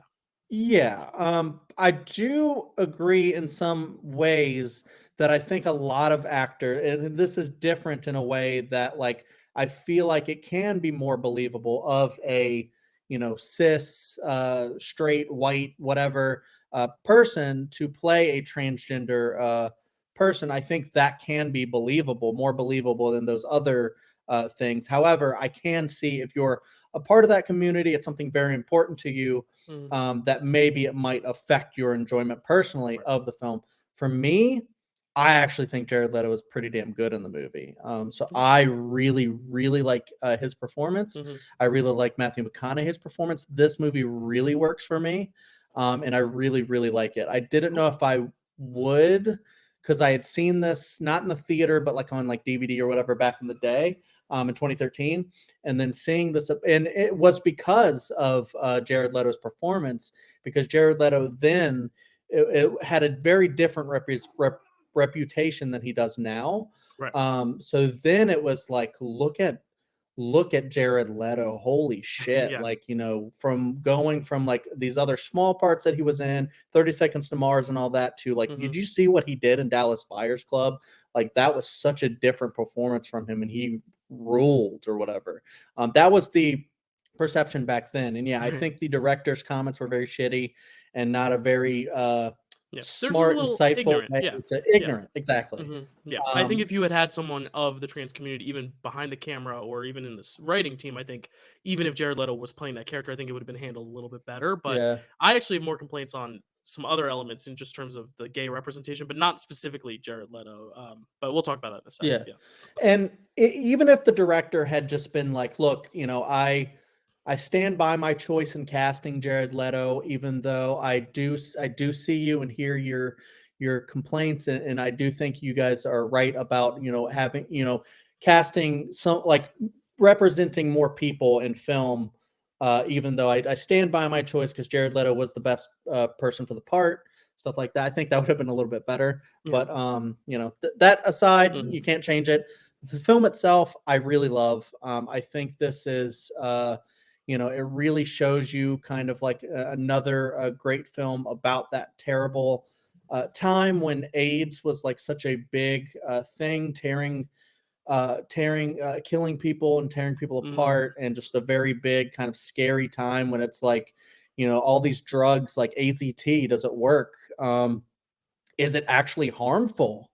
And then it turns out the way they were doing it, like, are doctors actually giving you something that could actually harm you? and just like the Mhm. fear of that, and like, you know, a man who is on the face seems like kind of like, I'm sorry, I'm not trying to frame in any certain type of people, but kind of like a dumb Texan who's like goes Yeah. in and just, you know, lives in a trailer and stuff like that, that people might have like a very negative attitude towards or thought towards. And then even the way he's kind of like a self-hating, like homophobic kind Yeah. of gay person in the movie. It is confirmed that he's gay in the movie, right? I'm not making that up. No, in the movie he's not, and that's one of my big He's complaints. He's a straight not. man who is homophobic. Oh, Well, and I guess this is where I can like chime in with my complaint about the sure. movie, because, like you're saying, the whole conversation on the way we get drugs, what drugs are harmful and harmless, and the way drugs are distributed, all that stuff, and especially in the AIDS crisis, I think all that is so good on its own that I think the actual choices in the characterization of the main character, Ron Woodruff, is where I think some of the film does kind of detract for me, because in real life he was a bisexual man. He was not homophobic. He was very welcoming of LGBT people, and I think this film, they made the choice to make him homophobic to kind of give him this like big arc of almost redemption of, wow, in the end I did all this great stuff and I learned to like gay people. And in my opinion, Mm, I don't think you needed that. I think you could have just made him, he wasn't even a bull rider. He was this bisexual guy who got AIDS and like fought to try to fight for people with AIDS. And I think that could have been enough. I get in sometimes in movies you want to make things more cinematic, and that is very much more cinematic. You give him this idea that he's homophobic, and then you introduce this Jared Leto character who didn't really exist in real life. Neither did the Jennifer Garner character. Those are all two made up characters, but mm, you give them these characters to try to make it like this character arc and how he learns to overcome homophobia as well. But I really don't think you needed that. I think it would have been stronger if, because I think in doing that, when you set him up to be homophobic in the beginning, it almost makes it harder for you to connect with the character and root for him as he's doing this. Whereas I think if you just eliminate the homophobia from the beginning, from the top, and just make him this openly bisexual man, I think that, for me at least, would have made me more engaged with his journey, because now I'm just more concerned about the real matter rather than like, oh, am I gonna like come around to this asshole basically? Because and it has nothing to do with Matthew McConaughey's performance either, because I think Matthew McConaughey is the reason to watch this movie. He is so good in mhm. this movie, and I think he's granted. I would have picked someone else over him. I still think he's very, very deserving of that Oscar, especially because he's like, it's like when your friend has a hidden talent you didn't know. Like when someone starts singing, you're like, I didn't know you could sing. It's like, I didn't know you could act like this, Matthew McConaughey. Like he was just the rom Mhm. com dude. So like to see him do this type of role, even though Mud came out a little bit earlier and that was kind of similar, but like I really think it's such a great performance that he ultimately wins you over. But I really think if any other actor was in that role, I don't necessarily know if it would win the audience over in terms of the whole arc of homophobia into this accepting person. And I just wish they hadn't made that choice to make him homophobic in general. I wish they had just made him this bisexual guy and made it all about the AIDS stuff and not about the, he also has to better himself as a person, which is just because it's a Hollywood film. It feels like that just kind of felt like an easy way to get a little bit more emotion out of it, to give him this arc to go on. But I still think you could have had an arc to go on without having to make him a homophobe. But yes, to answer your question in short, he in the film is a straight man homophobe, but in real life he was bisexual. Yeah, so I think that's an interesting choice that I don't necessarily agree with, but the performance is so good I still am engaged with the film nonetheless. That's so interesting though, because like for some reason I have a memory. I mean, I just watched this, but I have a Right. memory of him kind of playing it like he's a closeted, like bisexual person that Mhm. just never acts on his And yeah, and that might be just Matthew McConaughey's choice as an actor trying to like yeah, kind of subtly hint it, but in the screenplay at least it's not like gotcha. overtly saying it, but that's an interesting way of picking it up too, because I think you could also read into it, especially if you know in real life that he was a bisexual, even though he wasn't closeted. Like I think that could also be an interesting way of looking at it, maybe as this character whose homophobia stems from his own insecurity being a closeted gay person too. That could also be part of it, but yeah, it's a good point. Yeah, because I do actually like I don't disagree with you about like Mhm. you know, maybe it could have been a better movie had he just been like true to the actual person, Mhm. or not him, but like the writing, Right. true to the actual real life person. But I kind of liked what I thought was the arc of him kind of being very brash, homophobic. Like, but that I do like that part of his character, not him being homophobic, but that he's like such a brash, like outspoken Yeah, person. and that was because true with him. In real life, he was like that, even despite not being homophobic. He still was Yeah, very brash, and I they think that's just also added they really a lot of slurs and right. stuff like that into They the nail that end. aspect for sure. Yeah, it's a great But characterization. Yeah. But yeah. So I think just regardless of whether he was straight or bisexual in the movie, I do think that I really like his character as like a big brash personality, because I do think it adds to his uh the way he goes at trying to fix this thing. Like, he just doesn't stand by and just kind of like drink and sex his life away. He actually, like, he's kind of starts out that way, but then he goes and was like, what's this AZT, can I get on this? I don't want on the placebo thing or whatever, I want to get on this. And then he finds out that it might not be good, and then he's trying to traveling to go get other drugs and stuff. Yeah. And then speaking out against the people who would make the decisions with the drug stuff. And I love that part of him, because like he does at first seem kind of like the dumb cowboy kind of persona, but then you see that he's actually like a smart guy, and he like does all this Yeah. stuff and researches and does a lot. So just a very complex character. And Sure. I do like his friendship with Rayon, even though it's like very kind of complex and imperfect. I do think characters change each other. I love Jennifer Garner's kind of arc in the movie, where she ends up turning against the hospital. And really the hospital's like the big kind of villain in the movie, because Yeah. you get to see that they're just going to do what they think is right, no matter what evidence to the contrary, and if they're hurting people and stuff like that. And Yeah, it's an important film, I think, also Yeah. because medical stuff and vaccines have been such like a big topic of conversation the past few years, that like it's interesting to see a film that talks about medicine and big pharma in a way that doesn't overtly like tell you a right and wrong, more so just showing you all the nuances and complexities of a situation. You know what I mean? So I think this film does that well too, kind of showing a firm stance. The only thing is also AZT ended up being a very beneficial drug. It was just more so the dosage and amount of it. And they show that in the end, in like the title card. It's like, oh, by the way, AZT in a smaller dose did save a lot of people and give them longer lives. And I think that's one thing also, is like a lot of the film villainizes AZT, where I'm like, I mean, I get it. At the time, they thought it was more harmful, whatever. But I really think that stuff is so strong that I almost wish they hadn't added the whole layer of him being homophobic. But I get it. You also then have to, Rayon doesn't serve as big a purpose if you're not having this character change him. Yeah.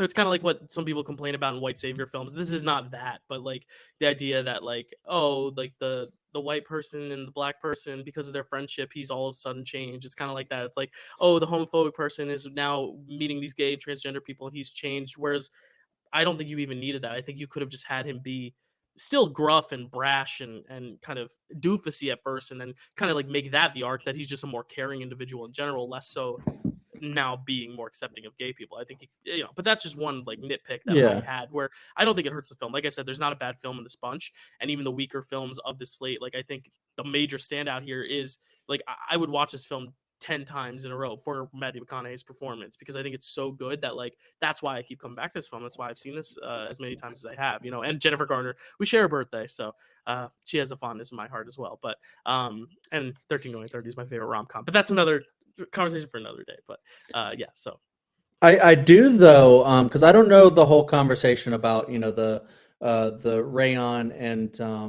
Matthew McConaughey's character's relationship and whatever, but I do think that it is very important, and I think that's why like people in like cities tend to be like more progressive, because like the more people of different types of cultures and stuff that the more accepting you will be. Yeah. And so I think that if you do have people who are transgender in your life, you might understand that way of life more than if you had grown up in this rural part of town that you've never ever had anybody who's even like gay that of, who are maybe not even closeted, or maybe are closeted in that area.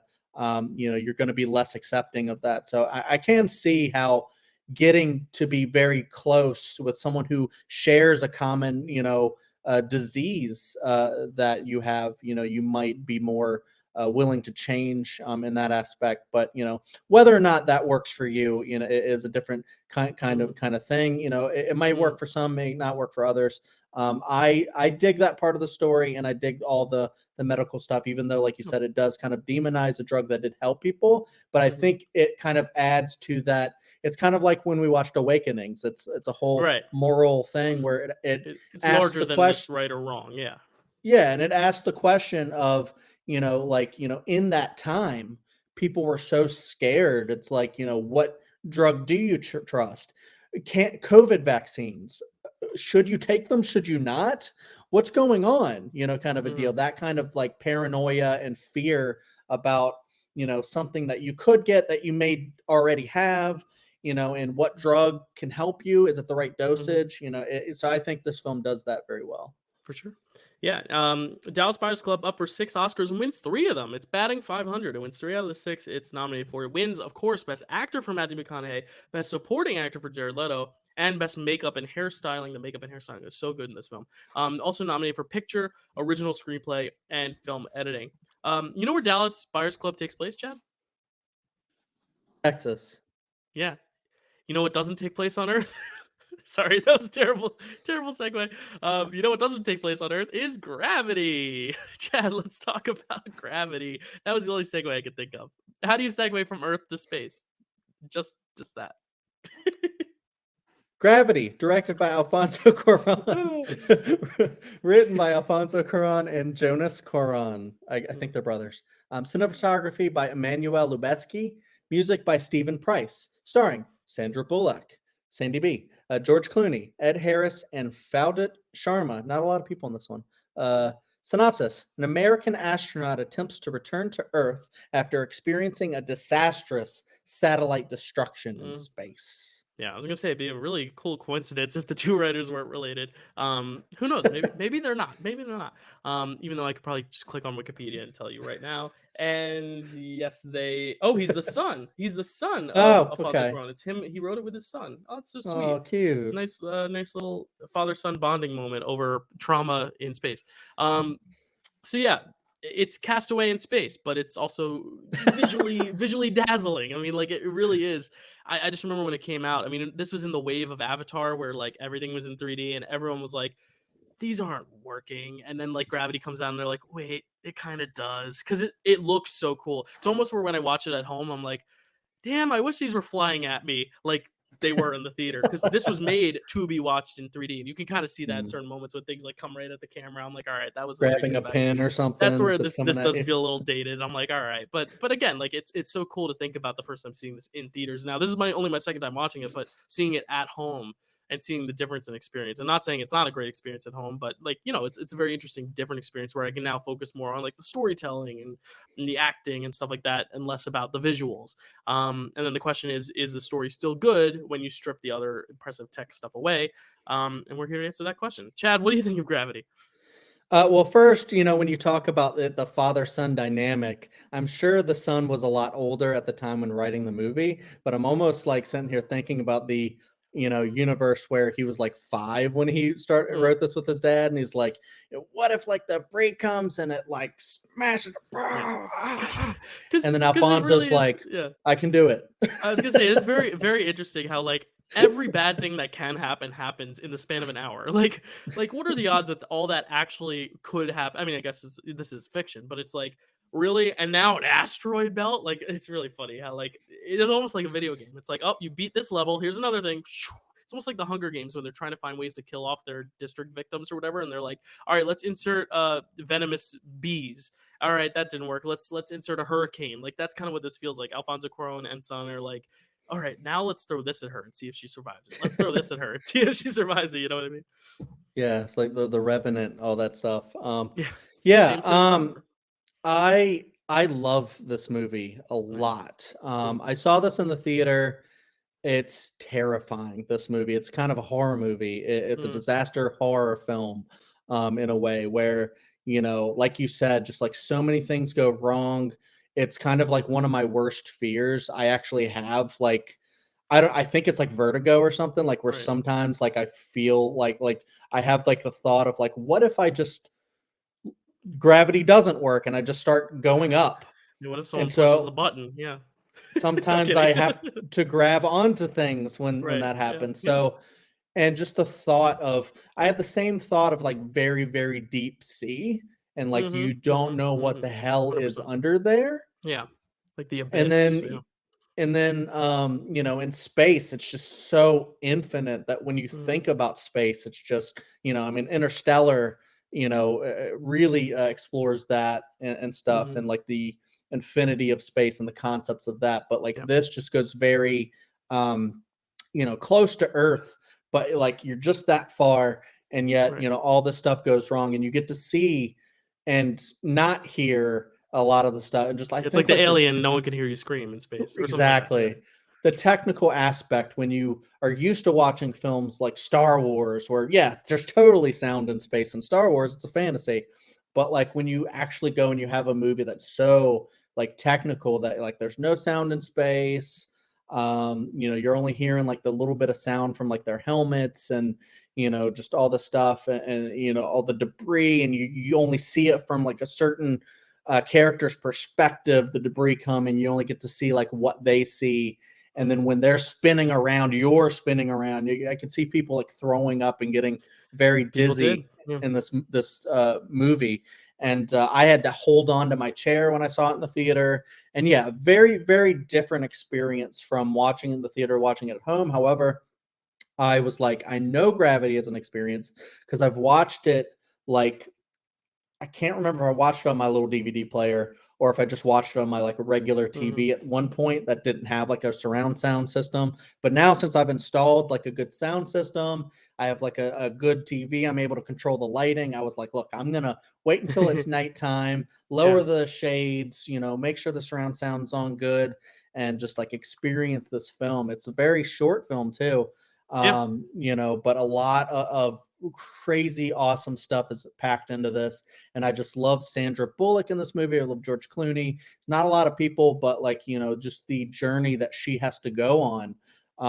You're just right there with her the entire time. Until spoiler, she finally makes it to Yeah. Earth, and it's like that whole thing, her like just experiencing touching ground again is just like, you know, like just the best thing ever. And Right. she also has like the whole thing about like does she even want to live and experience life Mhm. and because she lost her daughter and it's like a whole added kind of the storyline for her where she might not even want to survive, but Right. when she Mhm. finally goes through this experience, she sees just how precious life can be and how great it is to be on Earth and experience gravity. Yeah. But also gravity is the reason why she had to Yeah. go through all that.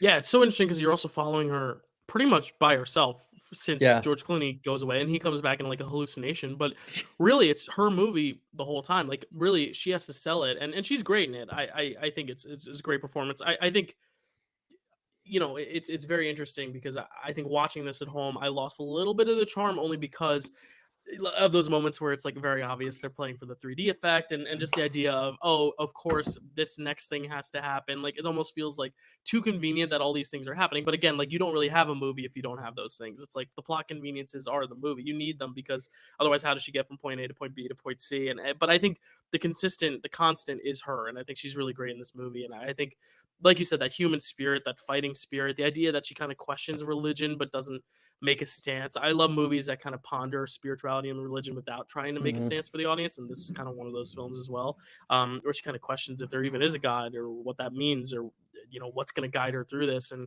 the little voices that pop in and out, like Ed Harris's, and then of course when George Clooney is a hallucinated version of him comes in, and I really think it's well laid out, well structured. Like I totally get the direction aspect of this winning best director, even if it didn't win best picture.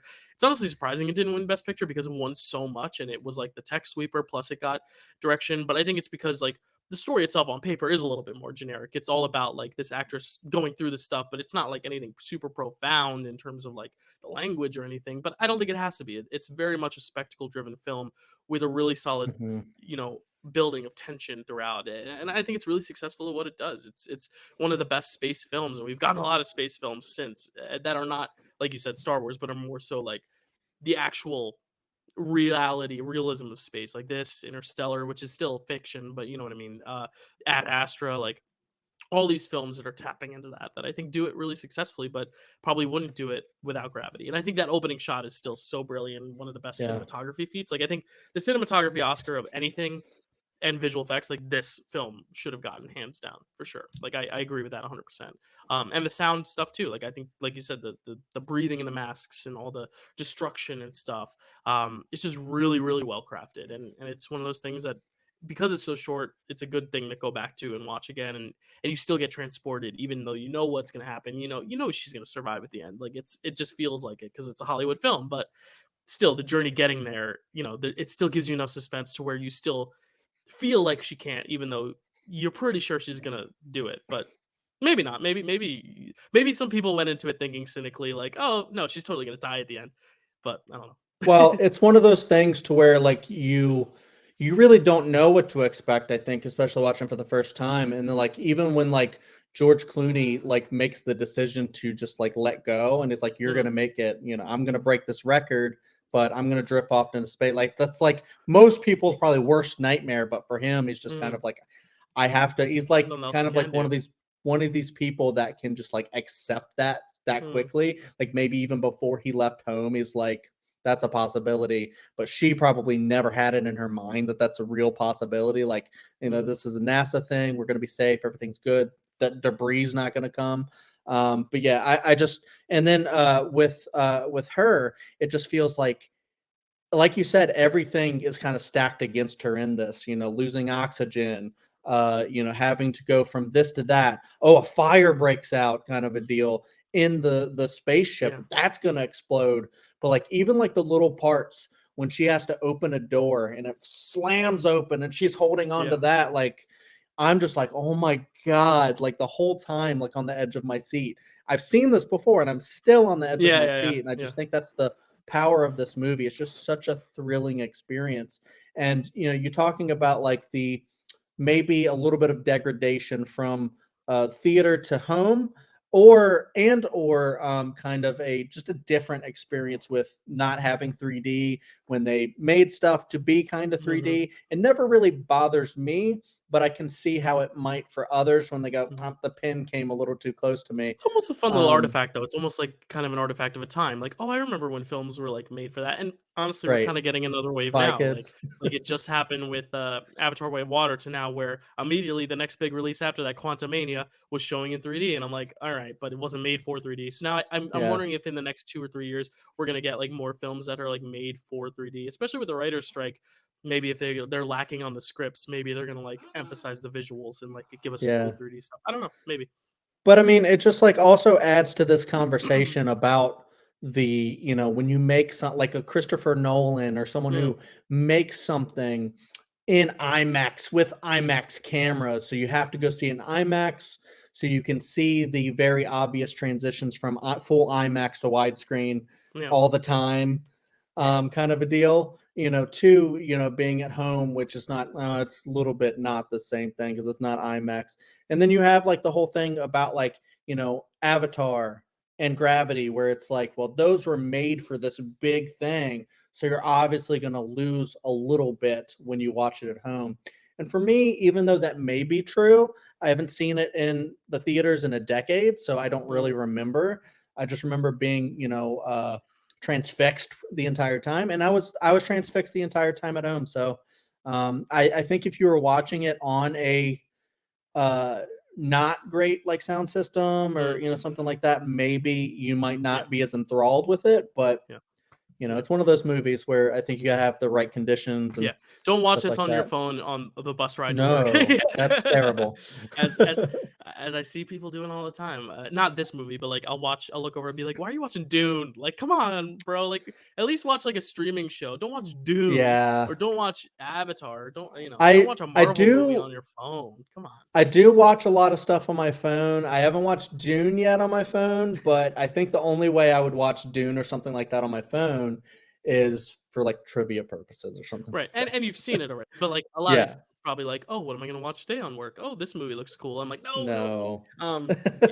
Yeah. Regardless, Gravity nominated for 10 Oscars and wins 7. It wins so many. It's up for it wins for best director for Alfonso Cuarón, best original score, best sound editing, sound mixing, cinematography, film editing, visual effects, and then it is also nominated, of course, for picture, best actress for Sandra Bullock, and best production design.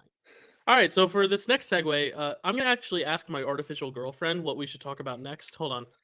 Let's talk about her. Okay, so we're gonna talk about her. Chad, tell us about her. Get it, artificial girlfriend? Because Tell that's us right. I'll about tell who? you about her. About Oh, the movie. Oh, okay, yeah, yes. yeah. Her, We'll talk directed- about we'll talk about Judi Dench later. That is her, but we'll talk about her now. We'll talk about her later. We'll talk about her now. Directed by Spike Jonze. Written by Spike Jonze. Cinematography by Hoyt van Hoytema. Music by my favorite, Arcade Fire. Starring Joaquin Phoenix, Scarlett Johansson, Amy Adams, Rooney Mara, Olivia Wilde, Matt Fletcher, Luca Jones, Chris Pratt, Kristen Wiig, Bill Hader, Portia Doubleday, Brian Cox, and Spike Jonze. Synopsis: a man who is going through divorce develops a relationship with an AI operating system named Samantha. Oh my god, same. Except mine's not named Samantha, and I'm not going through a divorce, and I'm also not dating an You AI, so okay? not same. No, Oh, okay. I'm okay. Oh, you're not. Okay. Yeah. So it's funny. In the 50s, we'll talk about Ben-Hur, but this is just her. Uh, the amount of jokes I could make. And funny because this film is a little funny. It's a little quirky. I mean, it's Spike Jonze joint. I don't believe we've gotten one since, which is weird. Because he made films every to now and again, but I feel like it's been a while. I mean, it's been 10 years since we've gotten one. Because I'm such a big fan of being John Malkovich. I like the Where the Wild Things Are movies, and I like her, the movie Her. But Chad, tell us what is your experience with her or with the movie Her, and how do you feel about this film? I love this film. I think this is a very well made. This one is just a very interesting movie because it's a sci-fi film, but it's like a sci-fi like romance film. It's like if Right. Lost in Translation was a sci-fi film. It's like even has the same protagonist, lead protagonist, Scarlett Johansson. right. So. It's also kind of like I get a lot of similar vibes to a movie that you love that I don't think we'll ever talk about on here, Eternal Sunshine. Yeah. Yeah, see? Because it's So like you- that sci-fi, but it's like presented in a way where it doesn't look or feel otherworldly, I think is the Yeah. thing. Like it's still dealing with a lot of scientific concepts, but it feels like our Earth, whereas a lot of like Blade Runner, Alien, it feels very otherworldly. And that's what I like. I love sci-fi that is grounded. Like Never Let Me Go is another one from 2010 that I love, where it's like sci-fi film set in Earth. Even Arrival feels like that a little bit. Sure, there's spaceships and aliens, but it feels very grounded. And this is another example of it. Even though it's sci-fi, it doesn't feel like it feels totally like our world would feel. Yeah. Yeah, and I love how it's just kind of like, this guy who's just lost. He's not lost in translation, but just like lost in like his love life and, just wanting that connection. And, he had a connection and then it turned out to kind of fizzle away and he misses it, but, he doesn't really know like why it failed. And then he kind of slowly learns why and ends up going through that journey of like, kind of self-acceptance and just like knowing where he went wrong, but like finding that growth through the relationship that he develops with an unconventional thing and operating system that is so smart that it can like name itself and learn about things. And then they go read a into like dictionary in 20 seconds or so, or a millisecond. Yeah. And they go into like this whole kind of like existential like oh god, what is it like you said otherworldly, but like on a different kind of plane where they're like, where the OS is and we're leaving now. And it's like, what? And it's like, you meet us if you ever find out like, where we are, how to, if you can ever reach this level of, Yeah, they've like you surpassed know, us in a way. yeah. Yeah. And I just think that's a very it's a very interesting concept from like a Mhm. science fiction Yeah. standpoint, if that's what you're looking for. But then also it has this other tone to it where it's a romance film and it's Mhm. about, you know, life and just trying to figure out how to, connect with someone, even if it's not an actual person. And the whole Yeah. question of, is this weird? Like the whole time he's like, this is kind of weird. I Mhm. understand. And then you see other people get into relationship with OSs and they're like, this is kind of weird. And he has to kind of like admit it to people. And then Mhm. when Rooney Mara's character, he hears that he's dating them, she's like, what, who are you? Like, what are you Yeah. doing? Like, so Mhm. gross. It's almost like if, like Lars and the Real Girl and movies like that, where someone's dating like a blow up doll kind of a deal, like a very different kind of Yeah, yeah. thing. But kind of a similar, like, is this person crazy or is this Mhm. okay? And then, he has a friend like Amy Adams who will be like, we're here for so short of a time. Who the fuck cares? Just do what Right. you want to do, Mhm. kind of a Yeah, and deal. and I think that's overall what the theme is, but then it also kinda then at the end shows that maybe he shouldn't have trusted his AI. That's what's Yeah. always been the conflicting part for me, because like, part of it is saying, like, it doesn't matter what you are or how you are or what your identity is, you should be able to love and connect with anything, and I think that was a message that was very ahead of its time, especially as we look nowadays and the idea of gender binaries and stuff like that. Like, you can be whoever you Hmm. wanna be, you can love whoever you wanna love, but then at the end, it's like, oh, but she turns on him and all the AIs are against him. So it's also being this like anti-AI, like AI will surpass you and you can't trust technology. Because it's also coming out at a time where people are so obsessed with their phones, and we still are, but like it's Hmm. 10 years earlier than now. So Want to like marry people your are even phone? more, yeah, exactly. And it's very literal in that sense. And it's interesting to see a movie like this compared to like a 2001 or an Ex Machina, where all three are basically saying the same things, which is don't be too trusting of technology because eventually it'll outsmart you, except it's doing it in totally different tones. Whereas 2001, it's like the slow burn. Ex Machina, it's a slow burn.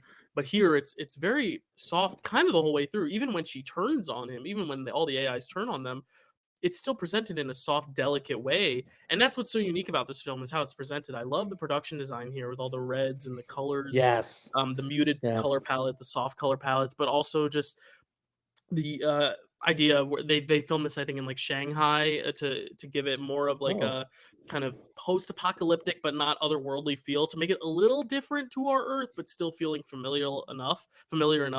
And I really like the design of it and how it says these things without feeling like this, like dun dun dun kind of ending where it's like, and now we're taking over and we're betraying you. It's like a very natural, it almost feels just like any other breakup, and it's like hard for him to take it. I'm only at odds because I'm like, wait, it's is this a film showing you could love who you want to love, or is this a film saying don't fall in love with your technology? And I guess it is kind of both, but I almost wish, it almost feels like one thing kind of contradicts the other thing that it was trying to say. And I very much like the whole love who you want to love angle. So where at the end when it's a betrayal to him, it almost is a betrayal to the audience as well. But I think that's also a powerful message to tell as well. So I am very conflicted because I'm like, both messages are very important messages. Love who you want to love, but also don't be too married to your technology and to your phone essentially. And that's why I think it's a good film, because it kind of gives you a lot to chew on in that sense, even if I'm still not sure where I definitely feel and definitely fit with it, because it's just such an interesting premise and such a, like I said, before its time, ahead of its time premise, that I think the premise alone does a lot of heavy lifting, but I think what Spike Jones brings to it stylistically elevates it for sure. Yeah, and no, that's definitely a very interesting take on it. And I think this is a movie that like it takes a lot of different people to watch it and come to different kind of conclusions because it's so complex and just one person's view on it is not the full story. Mhm. I do think there is like a whole like kind of balancing act with the movie as well, where you're saying that it's kind of both different kind, it's saying two different things, but maybe there's kind of a balance thing of you can Mhm. have too much of something and you can have too little of something. And kind of there's like a line in it that's like where she's like, I am yours and I'm not yours, or something like that, like I don't belong to you, but I Yeah. do, like I am yours, kind of a deal, where it's like, there's something in like relationship, there is that balancing act where you know you want to connect with someone so much that you're like you are my soulmate, the love of my life, and without you, I don't know what I am. But you also have to have that individuality to connect with other people. Like you don't want someone who's so controlling that like, well, you can't have any friends who are guys or something like that. Right. So there's just a lot of different, and the film's very funny too. Like you have the little alien Video boy in game? the video game Voiced where by he's like, Spike no, Jones. yeah, Yep. he's like, no, fuck you. Fuck you, shithead, fuckface, fuckhead. Okay. Like, Yeah. which you always forget about that part, and then when you're like, oh my god, it's that little kid in the movie, and Mhm. it's so funny. Yeah, and it's just like like seeing them connect, and also just seeing Joaquin Phoenix going through the dating life, after like kind of experiencing a divorce and saying like, I'm not ready. I like being married, kind of a Mhm. deal. Like it's not a piece of paper to me. Like it means something. And then going through the dating, calling the sex lines, and you hear Kristen Wiig's character like, chuck me with a dead cat, Yeah. and kind of a deal. And then you just see like, it's not all about like, just like this sex kind of stuff is just like meaningless if it's not with the right person. And Right. you can even have like a non-physical sex with an operating system, and it's more real and like pleasureful than Mhm. something else with someone who doesn't really mean Yeah. anything. Right. So But then, yeah, and then it's like at the end, it's like, but it didn't really mean anything because she's that person for so many other and people, and that's what's so tough for me because I'm like, like I'm so conflicted. You know what I mean? when that moment happens the first time you watch it, because you kind of remember that part, because you Oh go yeah. the whole time, the second time watching, you're like, but remember, she is like an operating system that is, and then even at the very beginning, it's like, which kind of voice do you want, man or woman? He's like, woman, I guess, kind of a deal. Right. And it just, you are realizing that it's so real, but is it real? And then like, Mhm. when you find out that she's like, I'm speaking like 600 people, or I'm speaking to like this thousands many of people, and Yeah. I love 600 of them. Yeah. But You're then my again, I favorite or something like also, that. Yeah. yeah, like I'm devoted to you. I don't know, it's a whole But then thing. it's like, oh, she probably tells everyone that. You know what I mean? Yeah. Right. And then with him, you can see where he's just like, you have to be just mine and mine only. Like that's Mhm. kind of a thing where that could be like problematic to think that way, but then it's also like, no, like that's the whole like monogamy. That's like what you do when you have someone that you Mhm. don't you it is a betrayal if someone then goes off with someone else. Like it's not like a, yeah, Yeah. it's a whole But thing. that's what makes it good, like that it may make it less enjoyable for me because I'm like struggling with it, but that I think that's the power of the filmmaking and the storytelling because it is such an intricate story. And I almost when I watch it, I'm almost like this is 2 hours long because it feels almost such like a quaint little story that it almost feels like it could just be a short film, like a little parable or something. But they elongate it to where a little bit toward the end, I get a little bit like, all right, let's get to the end now. It's almost a little bit too much of them in love in the middle where I'm like, all right, I'm waiting to get to the next step. But I still think it's really well done, really well presented, really well designed. And the acting too. I mean, Scarlett Johansson being able to do so much with so little. I mean, she's only a voice here. Theodore, how long before you're ready to date? What do you mean? I saw in your emails that you'd gone through a breakup recently. In voice acting, So good. normally you get animated characters that have animated expressions. Here she has no expressions. It's strictly her voice.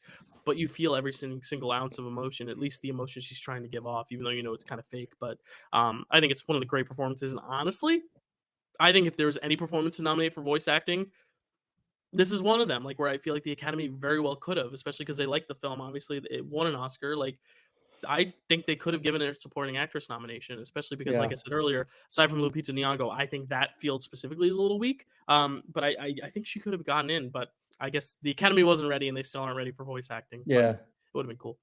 And you also like just kind of like last thoughts is like, just like, yeah, it's such a strong film in like so many different areas. It's just so strange that Spike Jones has only done a few different films, and then the rest has just been working with like Jackass or whatever. Oh, really? I And didn't even realize yeah, that. that's a whole thing with him. Oh, nice.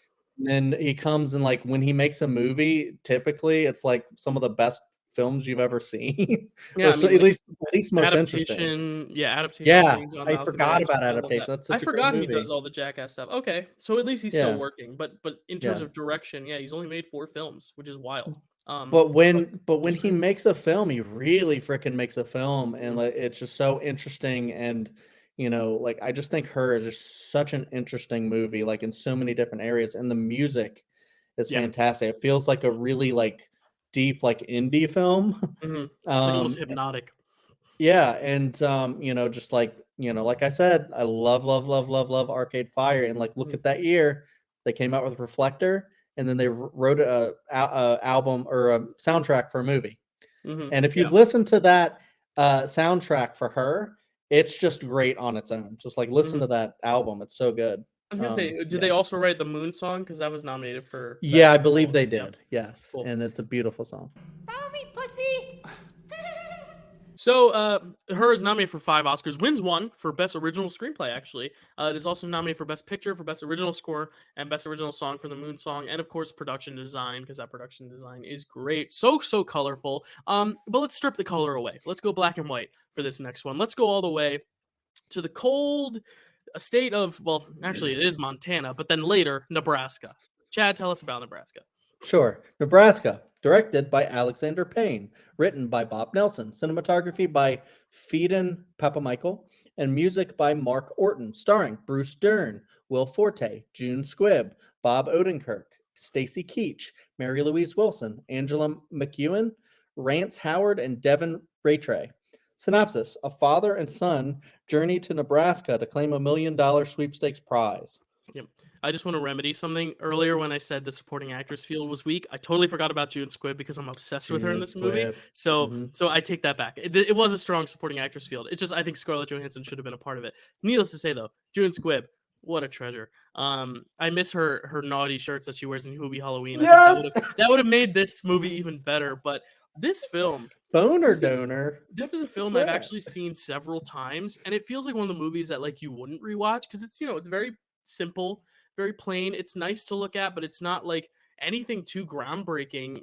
Kind of like what I was talking about American Hustle. Like it's not anything groundbreaking, but for some reason, this film has always just reeled me in, and maybe it's my love for Alexander Payne's films. I love The Descendants, as I talked about when we did 2011. But like, I Love just it. love his films, and I love the cast in this thing. I love how it teeters that comedy drama line well, where it's trying to say something really profound about dreams and fighting for something, even if you secretly know it's not gonna pan out, or maybe really convincing yourself that something's going to pan out just because you want to give yourself something to strive for, a goal and ambition, especially as you get older and your experiences get taken away. It's like, what do we still have to live for? And this film does a lot of that really well, but also being really damn funny. I mean, having a woman literally flash a gravestone of a guy she would have hooked up with in high school, like, Keith White. He wanted in my pants too, but he was so boring.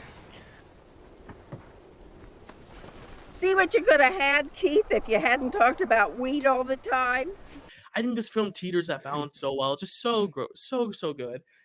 Even if it doesn't feel groundbreaking, it's still just such an amazing watch. And I love the atmosphere in this film. The black and white really works here in creating that kind of in 2 ways, creating the kind of almost cold, frigid atmosphere, but also because this is a film about old people reflecting on their past life and like the idea that in their reflections, all their pictures are in black and white, and that's why this film is presented in black and white. I think it's just so smart. But what are your thoughts on Nebraska before I gush some more about it?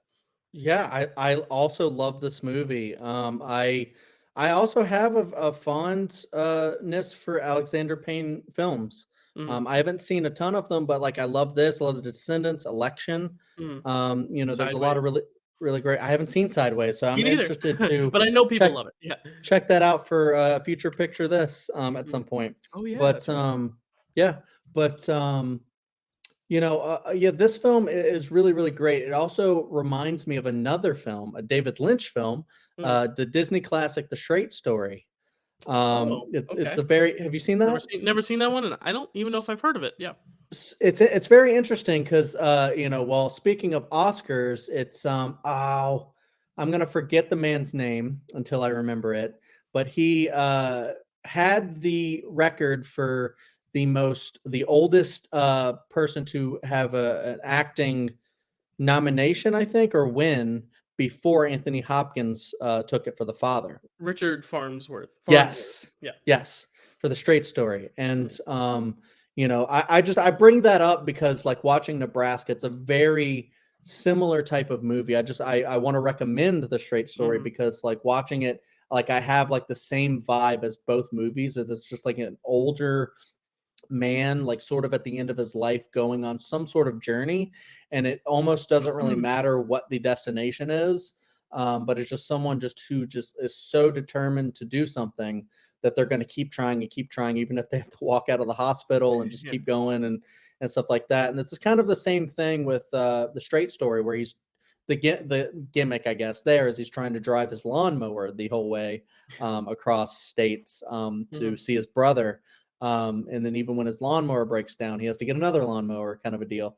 But this is kind of like the same thing. But with this, it's more of a father son kind of journey, which Mhm. I think is really really nice. Mhm. I love just a lot of moments with this movie. I love the whole idea of this town coming out and being like, oh, look at him. He's got $1 million. We knew you. We're so proud of you. Yeah. And then Almost like being fake. I mean, it's what you see in high school with like Mean Girls, like it's all this like yeah, fakeness trying to be your friend because they have something you want, and then you realize that they're only doing it for clout, that they don't actually mean something. It's just the difference here is that they're all 70 years older than high school, and yeah, it's funny because like those type of things don't disappear with age, and I think that's what this film is saying. It's like that doesn't go away. Jealousy and kind of like putting on a fake persona for someone to try to schmooze them, that doesn't go away. yeah. And when the entire family's like, we helped you when you were coming up and you were having hard times. We didn't even have that much to give. Yeah, And so right gaslighting them now basically. Yeah. we're having like a whole, and then June Squibb's not taking any of that shit. No. And she's like, we did it. You're messing around right now, stuff like that. I don't know.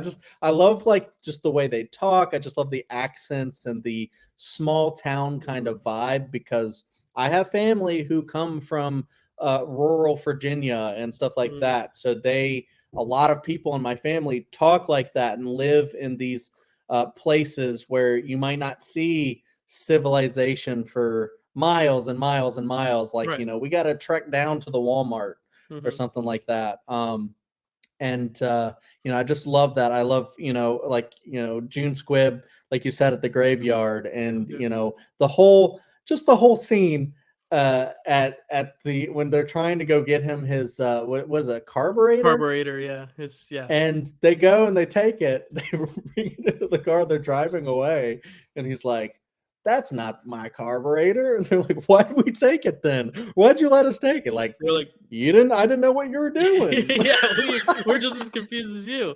And then they have to return it, and then the people show up at the house, and it's like they're busted, and then they have to make small talk, and they're like, "Why are you both in the back seat?" And then she has to keep riffing and improvising. Like that scene is so good. It's like such great comedy in this thing. It's so good. Yeah.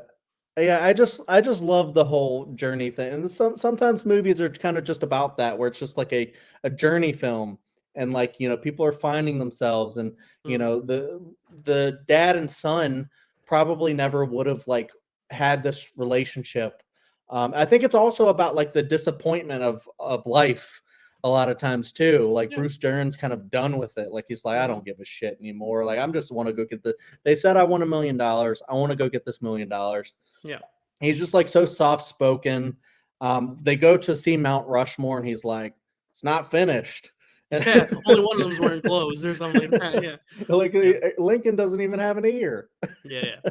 Yeah, what I love about this film too is like I've heard people criticize it, saying like it almost kind of like makes fun of old people, but like, and maybe this is just a young person talking, but like I think there's almost kind of a comedy in getting old that like obviously I'm not trying to be offensive, but like in this film the older folks like they laugh at themselves almost, like I think it takes a lot, of these actors and these characters. I think a lot of it is also just kind of like finding the humor in growing old while not Yeah, necessarily laughing at them, more like laughing with them. And I think this is that film. It's laughing with these characters rather than laughing at them.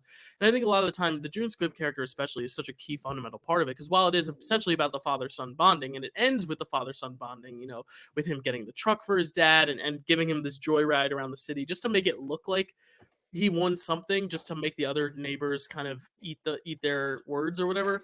I love that. But June Squibb is such a fundamental key part of it, because you kind of get this idea that like they're like the old married couple. They bicker a lot, they argue a lot, to where you're like, is there even love They between do them? that. But then there's that moment where she does defend him and she says, "This is the nicest man.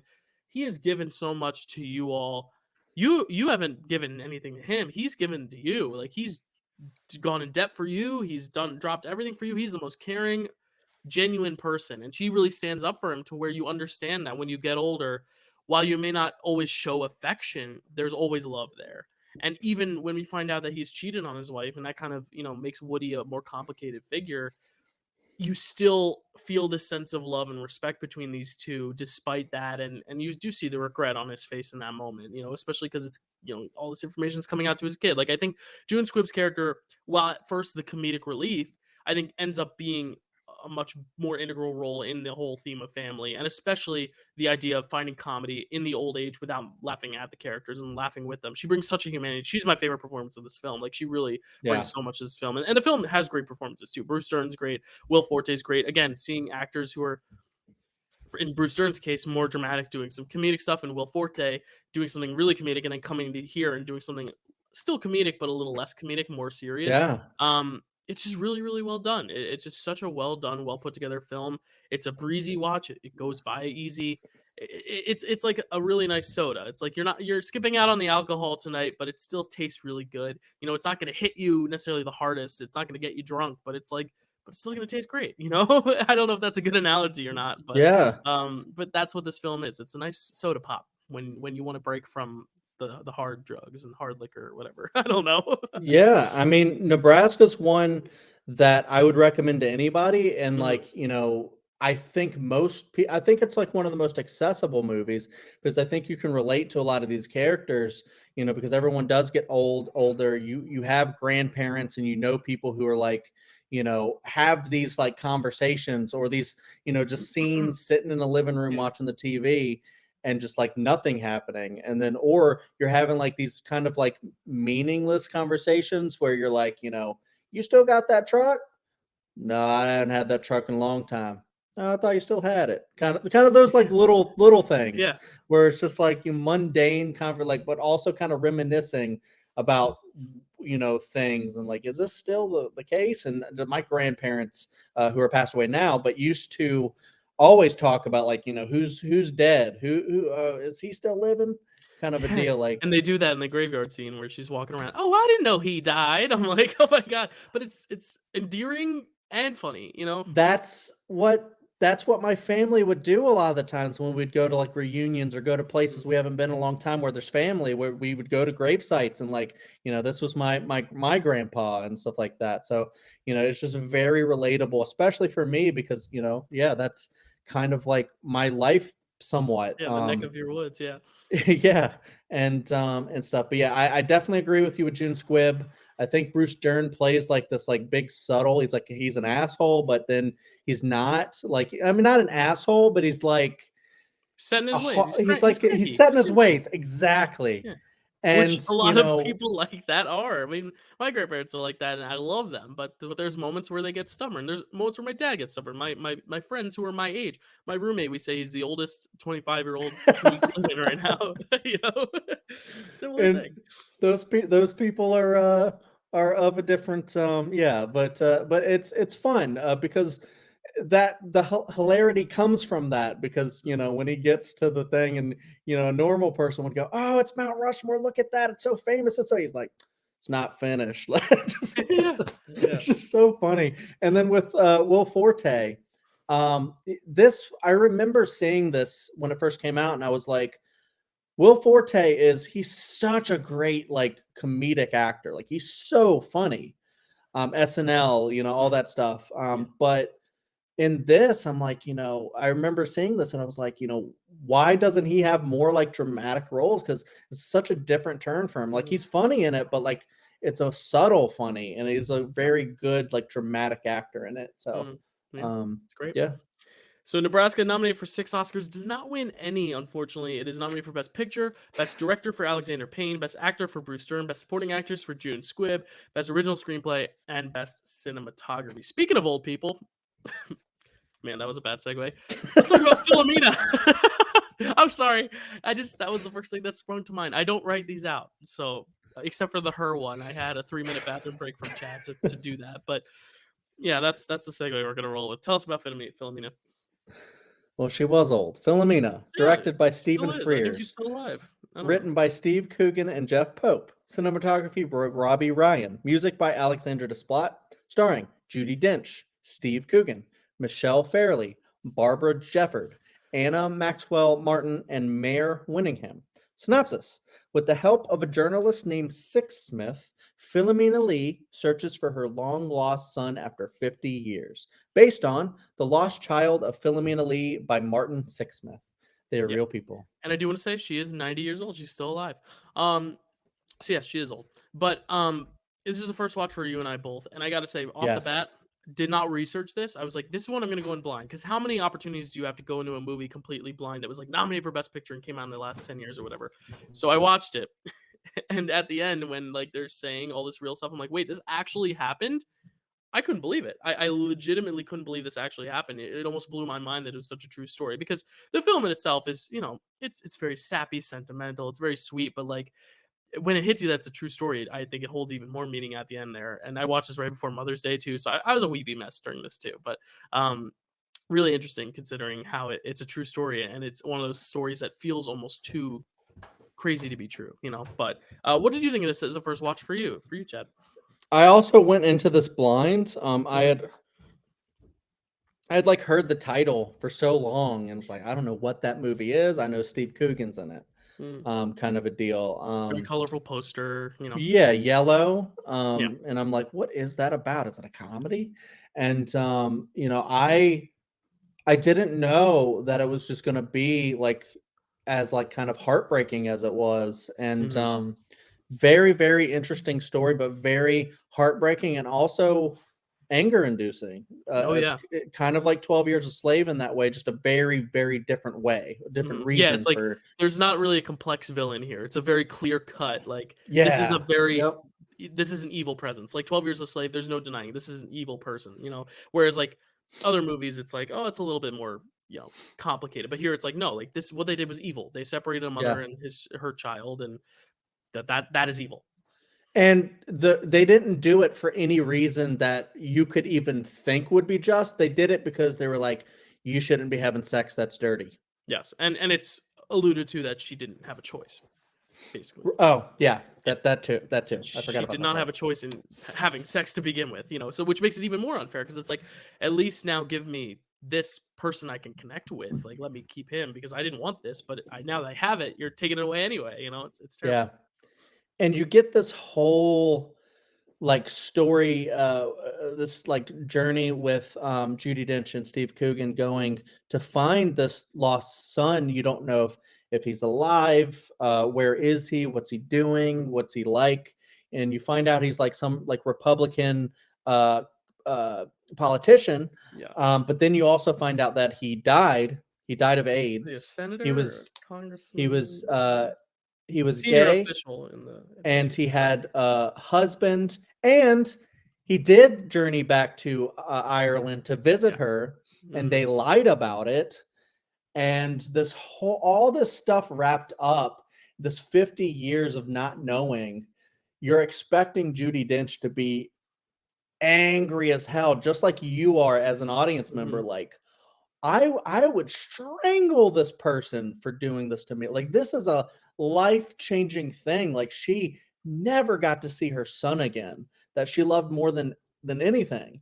And she goes, I forgive you. And I think, depending on who you are, whatever audience member you are, maybe you could be more on like Judi Dench's side, like, you know what?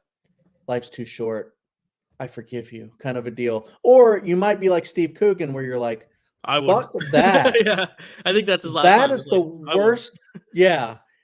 I'm Steve Coogan. I would not either. Yeah. Yeah. I don't know if it makes you a better person to be like, I No. forgive you. Yeah. Well, But it's it's like, nuanced. Yeah, it's there's no right or wrong, and I'd be more on the borderline of Steve Coogan too, but yeah. I also see her side too, and ultimately this is her story more so than his. I do Mhm. think obviously he's kind of the device to get there. He does have his own arc, but it is more about Philomena, obviously, in the search for her son. Whereas, like, he just kind of feels like he's along for the ride at times. But you do get a catharsis in his arc at the end too, which I like. I like how they kind of made it a little bit about like his own growth, even though I don't really think he grew too much necessarily. It's Yeah, just like no. I just think he had emotions and he felt them, and he spoke out. He's kind of like that contradicting voice, the more the bad cop and the good cop, bad cop, even though they're both good cops, whatever. But what I like about this film, especially, is that you think the whole mystery is whether or not the kid is alive or not, and the whole time I was thinking, oh, this is going to be about how the last shot of this movie is going to be her reuniting with her kid. But it's Yeah, not. You same. find out who the kid is very early on, and you Yeah. find out what happened to the kid very shortly after, to where there's a whole hour left, and you're like, whoa, okay, so where's this going? And I think that's what's most exciting and interesting about this movie, Yeah. is that there's more important things than just who is my son and where is he. It's more so about, in that whole time, what has happened, what have I missed out on, and what has this church depraved me of. And I think that's what this story is about. It's not necessarily about a mother finding her son as much as it is kind of seeing how the system can ruin or put a pause on someone's life like that. And then it also is about the connecting with the son, because at the end you kind of do get that bit of connection with seeing that he did go back and he's buried there and all that stuff. But it's angry, like you said. Like, you get angry watching it because you're like, this is just so unfair. But I like how it's a broader lens, and I like how it's also not, you know uh, I do think if this was an American made film, because this is a British made film, but if it was an American made film, I could see how maybe a plot point would have been that she doesn't accept him being gay or something like that. But they don't do that. She's like, oh, I knew he was gay. Like, it's such an afterthought. Whereas I feel like a lot of movies of the time would make a big deal out of that, and I like how this doesn't. Which is another thing I appreciate about the film. She would have been Matthew McConaughey. Oh my god, with- yeah. Oh my gosh. In a wig. Yeah, a Dublin Buyers Club.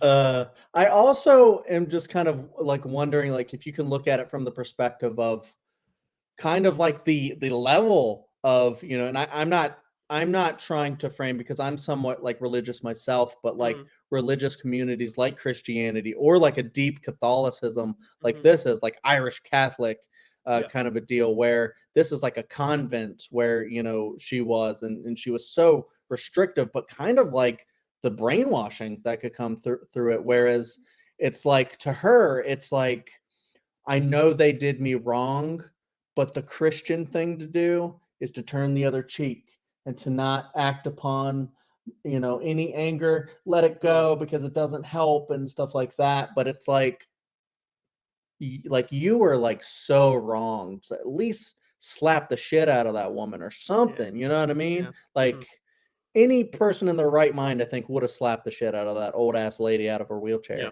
But No, it's interesting. Like, I would have loved to see like a Kill Bill style for Redemption, like kind of like whips out the samurai sword. No, but yeah, no, that's a good point. Like, I haven't thought about that. Like, when I was watching it, I wasn't like, why didn't she go and why did she forgive him? Because I guess Steve Coogan has that line right afterward. But that's a good point. Like, I definitely see how like almost they.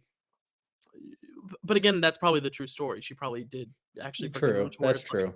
yeah, but I do think, yeah, it might have been a little more cathartic if she had like told him off and been like, no, this is wrong. Yeah, I mean, it really is angering, and like you said, like, you don't really know what this film is going to be when you go in, and it looks kind of so cheerful and fun on the poster. It's bright yellow, and it's these two cute little people sitting on a bench, and it's like, no, it's so much deeper than Very that. Like, deep. it Yeah. really isn't very sweet. Particularly, I mean, there's moments of sweetness, but in general, it's pretty dark. I mean, this reminded me of Atonement, where you're like, oh, what a beautiful, Yeah. peaceful vibe, and then it's like, oh shit, this is dark. Oh, this is fucked. It's kind of like that. It felt like that for me. Maybe not as powerfully because I love Yeah. Atonement, but like this was really a very, I don't want to even say pleasant watch, but a very good watch. Like, I enjoyed this a lot. I like this one more than Atonement, but we differed on Atonement quite We a did, bit. we did. But Um, definitely both good films. And yeah, I can see the similarities in the two, Yeah. and how Yeah. certain aspects of them can just be so angering. Mhm. Like that. Yeah. That was And me. ways Like I and just ways certain things are unfolded, and when they are too, and when yeah. information's given and all that. Yeah. I just got so angry at the end there that I'm just like, no, film. Have her do, Quentin Film or Tarantino that Philomene? shit. Philomene. Yeah. Philomena, though, the Oscars were not angry at it, but they didn't give it any Oscars. But they did give it 4 nominations. They gave it Best Picture nomination. They gave it an actress nomination for Judi Dench, adapted screenplay, and original score. 8 films in, Chad. Eight films in, and some may say I should quit while we're ahead. But guess what? There's one more film, and I ain't fucking leaving. Sorry. Chad, tell us about The Wolf of Wall Street. Why don't you? All right. The Wolf of Wall Street, directed by Martin Scorsese, written by Terrence Winter, cinematography by Rodrigo Prieto. No music this time. I think Scorsese doesn't care for scores, maybe.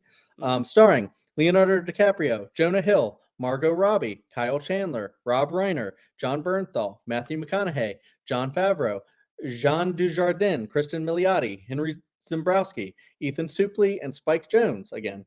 Synopsis: The epic rise and downfall of a New York stockbroker, based on The Wolf of Wall Street by Jordan Belfort. There you go. Yeah, honestly, I forgot Jean Dujardin was in this, and I'm like, that poor guy. He won Best Actor for The Artist, and then years later, it's like, this is like the last film he did, which is kind of sad. Or like last mainstream film, I guess. Like he's been in stuff since, but not like in a big role or anything. He has a big role here, but Wolf of Wall Street. I mean, yeah, this is one I've definitely seen a few times. I remember when it came out because I was 15, so like all these movies to a varying degree, I was able to see. I was able to see 12 Years a Slave despite it being brutal. I was able to see Captain Phillips. This was the one movie that like my parents would not take me to see because obviously it's a lot of boobs, a lot of sex, a lot of cocaine, a lot of drugs, a lot of f-bombs. I think it has the record, I think, for the most f-bombs in a film per minute or something like that, like average. But this is a very interesting case because I was such a completionist at the time that I wanted to watch every movie nominated, but for some reason Philomena I couldn't find anywhere. But I was able to find a really nice, and I don't advocate for this, kids, but a 15-year-old Dylan was a little stupid and was able to find a pirated version of this. And I snuck, at the time I didn't even have a laptop, I snuck one of my parents' laptops into my room, hid under the covers, and watched this film because I knew I wasn't allowed to or wasn't supposed to or whatever. And I watched this whole film 3 hours straight, and I was like, whoo, I watched it. But like, I think at the time I didn't really grasp the whole Wall Street stuff. It was more so I saw the movie with a lot of boobs, a lot of cursing, a lot of drugs, and Leonardo DiCaprio was going crazy, and Jonah Hill was going crazy, and it was very fast paced and all this stuff. But I think on this watch I was able to kind of like appreciate it more for like what it is as a film, and the direction and the pacing, especially the editing, the fact that it's 3 hours but it feels like 2. And just the colorfulness, because a lot of Scorsese's films are rather dark. A lot of them are set on the streets of New York and the slums, but this one is really bright and colorful. A lot of it's on yachts and parties, and it's very flashy. It doesn't really feel like a Scorsese film in presentation, even if it does feel like it in the dialogue and the banter and just the crime nature of it all. But it was definitely interesting to watch this as a more mature viewer, and just take new things away from it than I did before, because I love Scorsese. It's no secret on the channel. I love him, but this was always one that I always liked but didn't love, and I've grown to like it more when I watch it this time around, despite still having some qualms with it. But Chad, I'd like to know what you think of this, because we've talked about a lot of Scorsese films. Both you and I were a little lower on Raging Bull. Both you and I were high on Goodfellas. So I believe this is the third. Oh no, we also very much like Hugo. So I think this is the fourth film we're talking about of his. No, Gangs in New York. We've covered a lot of his films. And that one we were also a little bit lower on. So where does this fall for you, at least in the ones we've talked about and just in general? Yeah, I am very mixed on Martin Scorsese in general. There's certain films that I'll love, but then I'll still have problems with maybe the conversation around it, or just of Scorsese in general, because a lot of people laud him as like one of the greatest filmmakers of all time. I don't think he's there. Personally, but I do like a lot of his films. I do like his perspective. I don't think we'll ever talk about The Last Temptation of Christ. No, unfortunately. Yeah, but I love that movie because I think it's so interesting the way it takes religion. It just talks about religion basically. Mhm. Even though he was kind of panned by a lot of people for that, it was very controversial for the Yeah. time. So he's a very interesting filmmaker, and I do like how even though some people do pigeon, and I used to a lot more than I do now, pigeonhole him as the mob movie guy. He is a lot more than that. He makes a lot of different stuff, and this isn't really a mob movie. Like sometimes Not it at kind all. of feels that way, I Yeah. guess, because it's very culty and Yeah. It definitely stuff like feels that. like it borrows a lot of beats with like toxic masculinity and these characters who are Mhm. flawed but are still your main characters and the banter and some of the locations. But yeah, there's no mafia really in this. And in fact, I don't think there's a lot of murder, if any, in this. I think one character dies, but she dies like off screen. Like I don't think there's Mhm. any real murder. It's just more so just crime in a different sense of like just illegal activity. But that doesn't even come till like halfway through either. Like a lot of it is just the buildup of this guy from nothing to something to then to nothing again, even though some would argue he still has a lot more than a lot of other people despite losing a lot at the end. So it's a very interesting arc, but yeah, not very mafia related, not Yeah. very violent in that sense, but still very it still has a similar tone. I definitely agree. Yeah. Yeah, and like you mentioned, I love Hugo. I think that's my favorite Scorsese film. Hmm. Even though maybe a lot of people might choose Goodfellas, I do think Goodfellas is a fantastic movie. Even though I was probably the most like negative of the three on the thing about it, like because I didn't rank it number one and stuff like that. But I am sort of in the middle on my Scorsese. I haven't even seen all of them. Right. But this movie, I think, is more on in like a middle for me, where Mid I'm tier. not because I know a lot of people like adore this film. They think it's like one of the greatest ever. Like Mhm. it's just like high tier. And for me, I'm not there with it. I think it's enjoyable a lot of the times. I think it does a lot of really interesting things. I think a lot of the characters are really brash and crazy, and it really, really goes for the whole debauchery, Mhm. profanity, just really goes hard Yeah. on that. It And makes you feel like you did coke with Jordan Belfort and right. essentially in a way. Yeah. And at certain times, like I'm almost like it's not like too much for me or anything like that, but like at certain times I'm almost like, do we need all this? Does this need to be 3 hours long? Mhm. And I feel that a way with a lot of Scorsese movies where I'm like, I feel like at a certain point he said, I can't make a movie unless it's 3+ hours long now. Mm. And like the new one he's coming out with this year, I think is like 4 hours 3.5. long or Yeah. something. Yeah. Mhm. And it's like you used to make great films that were only 2 hours. I think Taxi Driver is a very short movie. Yeah. And Text it's Star was like like 2, Hugo's like 2. Um, why did you yeah. decide that you have to throw in everything, even if it doesn't like service the story or like work? And Yeah. it's just like Wolf of Wall Street to me a lot of the times feels like too much. Yeah. Like it's like they threw everything in there to like that's crazy, hey, whoa, kind of a deal. And like I feel like it's too much with that. I feel like it's too much with Leo's performance. There's certain times Okay. where I'm like, this dude is overacting like crazy right now. Wow. Like Okay. the scene between like him and Margot Robbie when they're like In the fighting bedroom. and he's like Yeah. screaming on the bed like a child, and like I get it, like he's trying to like show like Jordan Belfort and how crazy he's like on Quaaludes and Yeah. all this stuff. But I just like for some reason I'm like he's trying Interesting. too hard here. For me, that's Um, almost how I feel about Jonah Hill in this. He's the only one where I feel like he's almost like a little bit of a caricature in this. Like he's almost I could tell it's an actor acting. Whereas Leo, it's a lot, but I feel like it fits with what the character and what the story is going for. It might be an elevated version of actual Jordan Belfort. Maybe he wasn't like that, but like I think in the context of this film, it definitely fits that. I just think Margot Robbie is also excellent in this film. I think she kind of has a good balance Definitely. between the crazy and the calm, and she is a lot of the kind of sane voice despite being a large personality still.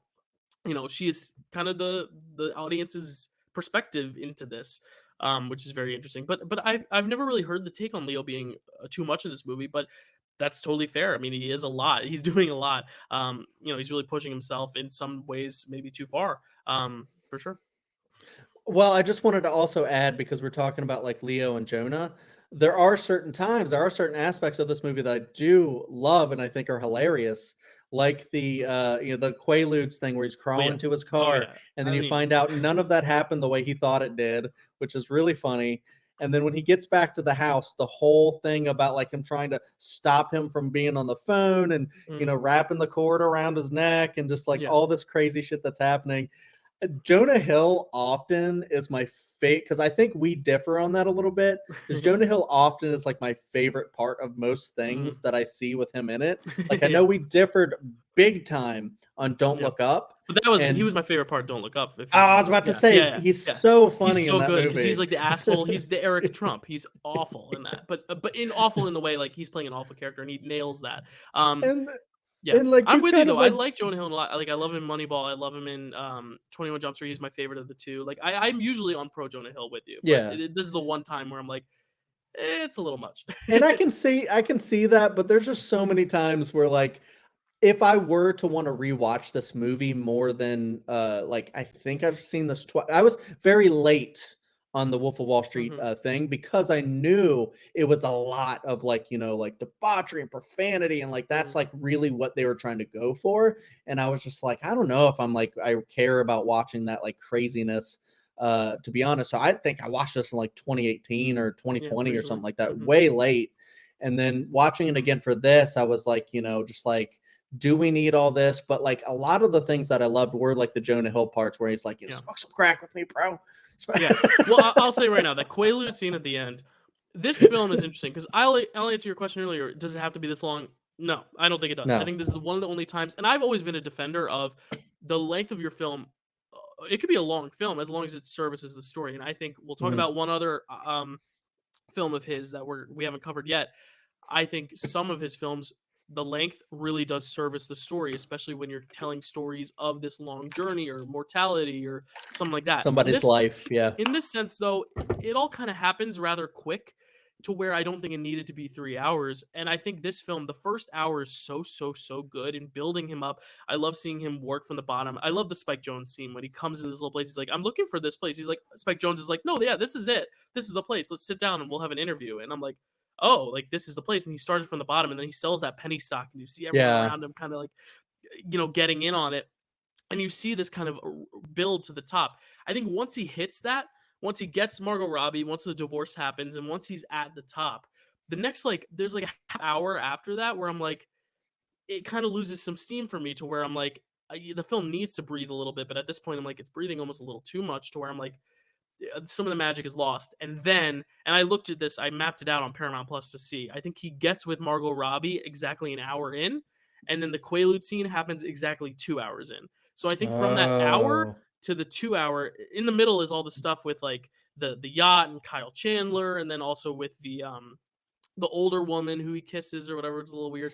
The second hour is where that Quaalude scene hits, and that's where it picks me back up again. I think that whole second hour can be shortened, but that 2 hour mark with the Quaalude scene, that's where it kind of bumps it back up to me, where I almost was losing me a little, and I was like, do I really like this as much as I want to? And then the Quaalude scene happens, and I'm like, that is perhaps, if we were ranking these films based on our favorite scenes, this is number one for that scene. Like, this scene is my favorite scene of 2013 because it's like, it's so comedic, but he also lets it breathe to where like he takes like a few minutes getting down the stairs and he's like rolling around and you see him drive home perfectly fine. And then turns out the cops show up and then they go back to show you the actual drive through. I actually think it's some of the best filmmaking of Scorsese's career, that scene alone, to where like honestly a great scene could honestly elevate a perspective on a movie in general. Like a movie could be like really good but not great, but a great scene could leave you more overjoyed with the film than you expected. And I think that's the case with The Wolf of Wall Street, where it really hooks me in the beginning, loses me a little in the middle, but then really hooks me at the end with the Quaalude scene where it's so funny. And I think that's some of my favorite acting. And I agree, that's the one point where I love Jonah Hill's performance, where he's like, get high with me, bro. And they're like, it's not hitting me yet. And they're like, oh, we got to take some more. And you just know, that, and everyone, we got some duds. I don't know if everyone has the experience, but like if it hasn't hit yet and they take more, it's probably gonna hit eventually. And it happens at the right time where he's on the phone and he starts slurring the word. I said, well, I want to go with that ride. What the fuck are you saying? Every single ounce of that scene is so perfect that I'm honestly willing to sit through that second hour every time to get to that scene because it's so good. I think it's a perfect scene to where like this film is, spoiler alert, not the top of my list as much as I wanted it to be because I love Scorsese, but like that scene is so good to where like I would recommend this film to anyone for that scene alone. I love it so much. But I think I agree with you. It's a little too long. I think it kind of overindulges a little bit. But then again, I like how he kind of, as a director, says, I'm going to make a film at whatever length it needs to be. It's just sometimes it needs to be shorter. But I do like how at least no one restricted him to where like sometimes we see films that need to be longer because it seems like the studio is kind of overriding. So I think there needs to be a balance between Wolf of Wall Street and like some Marvel films, let's say, and like find that balance where it's like it's as long as it needs to be, but also not studio overridden, and finding that balance because I think he has some great moments in here, especially that Quaalude scene. It's perfect. And then he starts choking on the ham and breaks the whole glass table, and they're doing CPR. It's brilliant. But Wolf of Wall Street only nominated for 5 Oscars, doesn't win any either. It's nominated for Best Picture, Best Director for Martin Scorsese, Best Actor for Leo, Best Supporting Actor for Jonah Hill, and Best Adapted Screenplay. Whew! So we got through all 9 films. Now what we do on the show is we rank these films, find a common winner between the two, and then we each give out a Best Actor and Best Actress prize from these 9 films. So no one, Kate Blanchett from Blue Jasmine is not eligible, and so on and so forth. But let's start with ranking these films. I think I know what your number 9 is, but I don't know if you know what mine is. So let's start with you. Let's get your number 9, Chad. What is your number 9? Captain Phillips. All right, my number 9 is Dallas Buyers Club. What is your number? What is your number 8? The Wolf of Wall Street. All right, my number 8 is American Hustle. What is your number 7? American Hustle. All right, my number 7 is Her. Oh, okay. Number 6 is Philomena. My number 6 is Philomena. Nice, we agreed there. What is your number 5? Nebraska. All right, my number 5 is Gravity. What is your number 4? Dallas Buyers Club. All right, my number 4 is The Wolf of Wall Street. What is your number 3? 12 Years a Slave. All right, my number 3 is Nebraska. What is your number 2? Her. All right, and my number 2 is Captain Phillips. Your number 9 is my number 2. That's a Belfast thing we just did. Yeah. And that means your number 1 film of 2013 is Gravity. And my number 1 film is 12 Years a Slave, which by the math, technically, I had 12 Years at 1, you had it at 3, you had Gravity 1, I had it at 5. So 12 Years a Slave is actually our best picture for 2013. I didn't actually think it would pan out that way, only because I know we're on opposite ends. A lot of differing, but like a lot of also just, it seems like we agree a lot. It's just the rankings are a little different, which is really nice. But 12 Years a Slave is our best picture, which is kind of cool because it was also the Academy's best picture.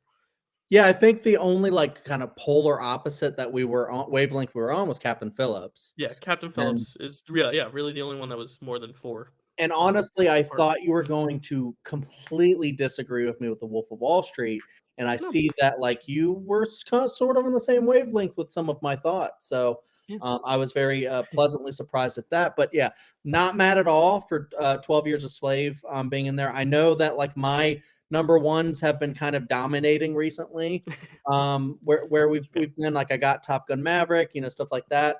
But 12 Years a Slave. So I wanted to say my 5 were all movies that I was like, any of these are my number 1. Like all of these are my number 1. Gravity is the one that like traps me in the most. But yeah, not mad at all at 12 Years a Slave being number 1. Such an impact. So there you have it.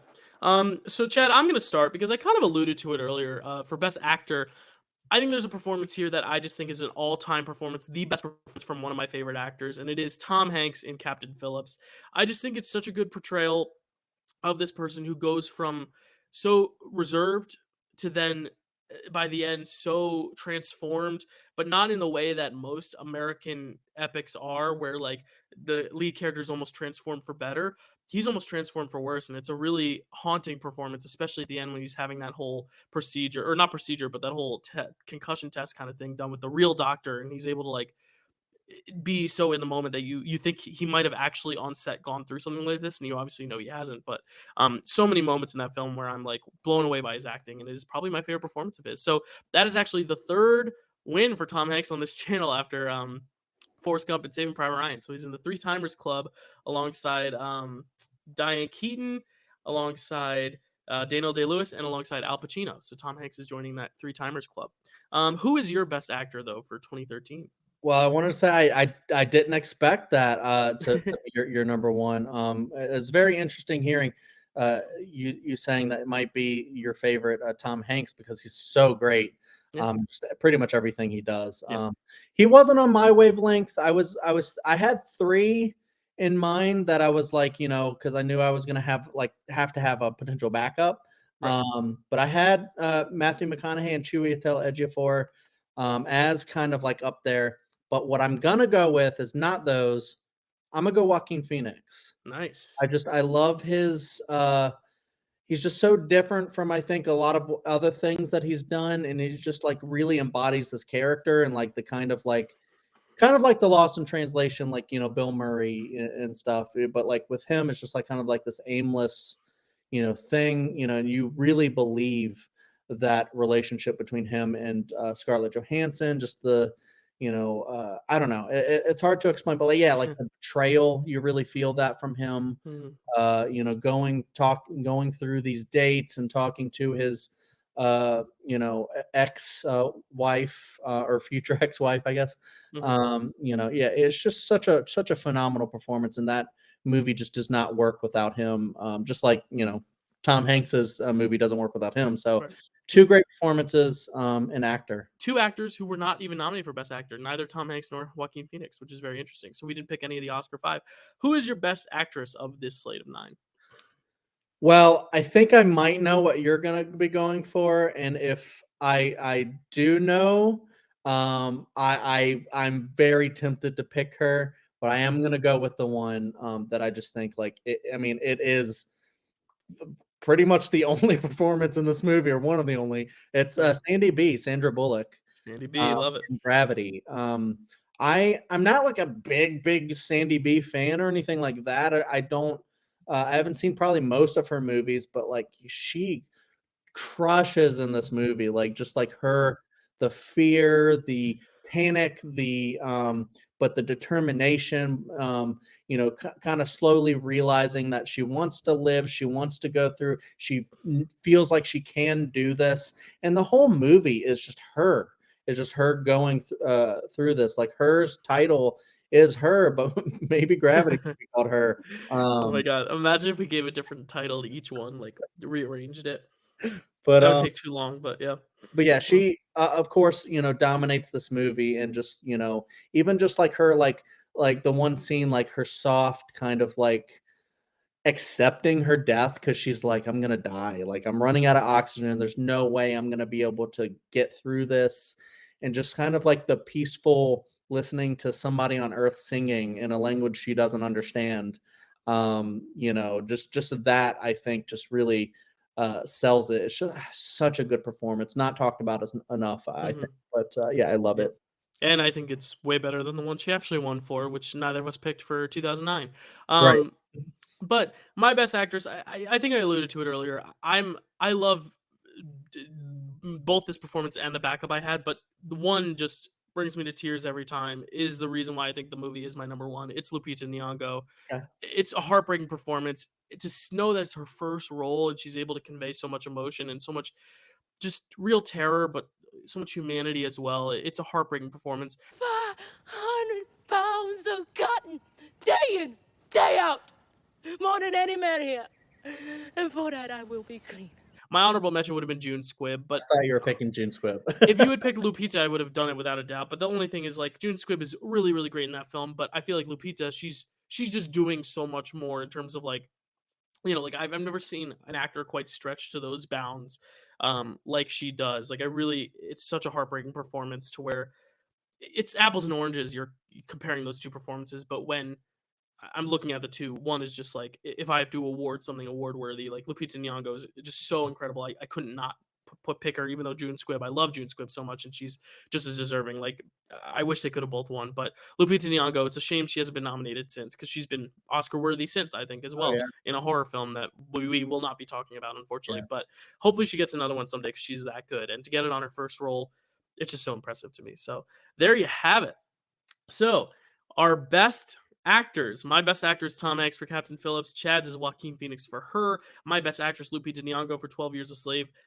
Chad's is Sandy B. Sandra Bullock for Gravity. And our best picture for 2013 is 12 Years a Slave. 10 years later, we have made it through all the best pictures. As I said, at the end of next month, I'll be doing a top 10 video. And I bet some of these films will obviously end up on that video, but top 10 for that whole year. But that is it for 2013 here. And we move on to another year. We're throwing it back a little bit to a decade we've only covered once before. And we are celebrating a new release in a long-spanning franchise, Mr. Indiana Jones. And we are going to go back to the first of his films, the only Indiana Jones film nominated for Best Picture so far, and that is Raiders of the Lost Ark from 1981. The entire 1981 slate, though, is as follows: Atlantic City, Chariots of Fire, On Golden Pond, Raiders of the Lost Ark, and Reds. So we got a lot of stuff there. We got an action adventure. We got some casino gambling type gangster film. We got a sports film, a drama, and then of course a 3-hour epic, because they always like to throw those at us. But that is the slate for next month. Any thoughts, Chad, as we wrap up 2013 and look forward to 1981? Very excited. As far as like, kind of a summer month goes, to look at a big fun adventure film like Raiders of the Lost Ark. It's the only one I've seen. I've seen all of the Indiana Jones films, and I really like those. The rest I've only heard of, like, what, the famous like song or score or whatever from Chariots of Fire. Yeah. Dun dun dun dun dun. The rest I don't know really anything about. So I'm very excited to, don't you love those years where it's like, oh, I know Star Wars, but have you seen this other one? The Turning kind of Point? a deal. Yeah. Right. Maybe I'll actually, because I'm only 2-hour drive from Atlantic City. Maybe if I actually like the movie Atlantic City, maybe I will podcast from Atlantic City, or at least my beach house, which is like 20 minutes from Atlantic City. But maybe I'll go to the Jersey Shore to podcast, or I'll hate it and I'll go to wherever they're gonna have the next Olympics and podcast about Chariots of Fire, or maybe I'll podcast from a Mayan temple, or I'll be right here. Who knows? So that's going to be a fun year. You can find me, Dylan_Randazzo, Twitter and/or Letterboxd, and of course the Dill Pickle Movie Network. If you're listening, we are now on podcast. Listen and go watch the video, because there's some cool pictures that we're throwing in there. I've kind of held back on clips for some of our longer episodes, but I think this one we'll throw some in there, especially the June Squibb panty flash. I'm definitely going to put in there. Chad, where can they find you except for in your home? Where can they find you online? Please don't look for me in my home. Yeah, please don't. Please don't. No, but you can find me on like Letterboxd. I sometimes post on Twitter, but very rarely. But yeah, you can check me on those. Chadwick Webb, you'll find me somewhere. You can also find me here, other areas of the Dill Pickle Movie Network, but mostly here. You can also find me at the Nerd Entertainment Network. We do a show called Welcome to Primetime. We talk mostly horror movies, but sometimes we do, you can see it behind me, great Buffy rankings, where we rank Buffy episodes and stuff like that, and do tier stuff, talk about them. My favorite show of all time. And then let's see what else. You have my channel, Chadwick Webb, that I almost forgot about on YouTube. It's probably because we haven't done an episode in a while, but I'm trying to get another one recorded soon, because we rank stuff. We have a lot of great time. Dylan's been on there quite a few times, just ranking franchises, ranking filmographies of directors. I want to do actors and stuff at some point, and it's really like you can never run out of like topics to rank, so it's just a really fun thing to do. But yeah, we'll get more episodes out there, and then check out my my blog that I haven't posted in a while, but I'll get on almost as if you've been preoccupied by another human being entering your life. Very true. But yeah, that is let's see, Clear Eyes Full Heart Reviews.wordpress.com. Nailed it. There you go. And I think that's about it. Yeah, I'm gonna add that to your thing next time. Next time we podcast, I'll add it, because I keep forgetting. I'm going to do that. I made a note just now. So cool. All right. Well, thank you all for watching. We will see you for 1981. Congratulations, of course, Chad and Carrie. And one more time, just to close us out, Mr. Travolta. Please welcome the wickedly talented one and only Adele Dazeem.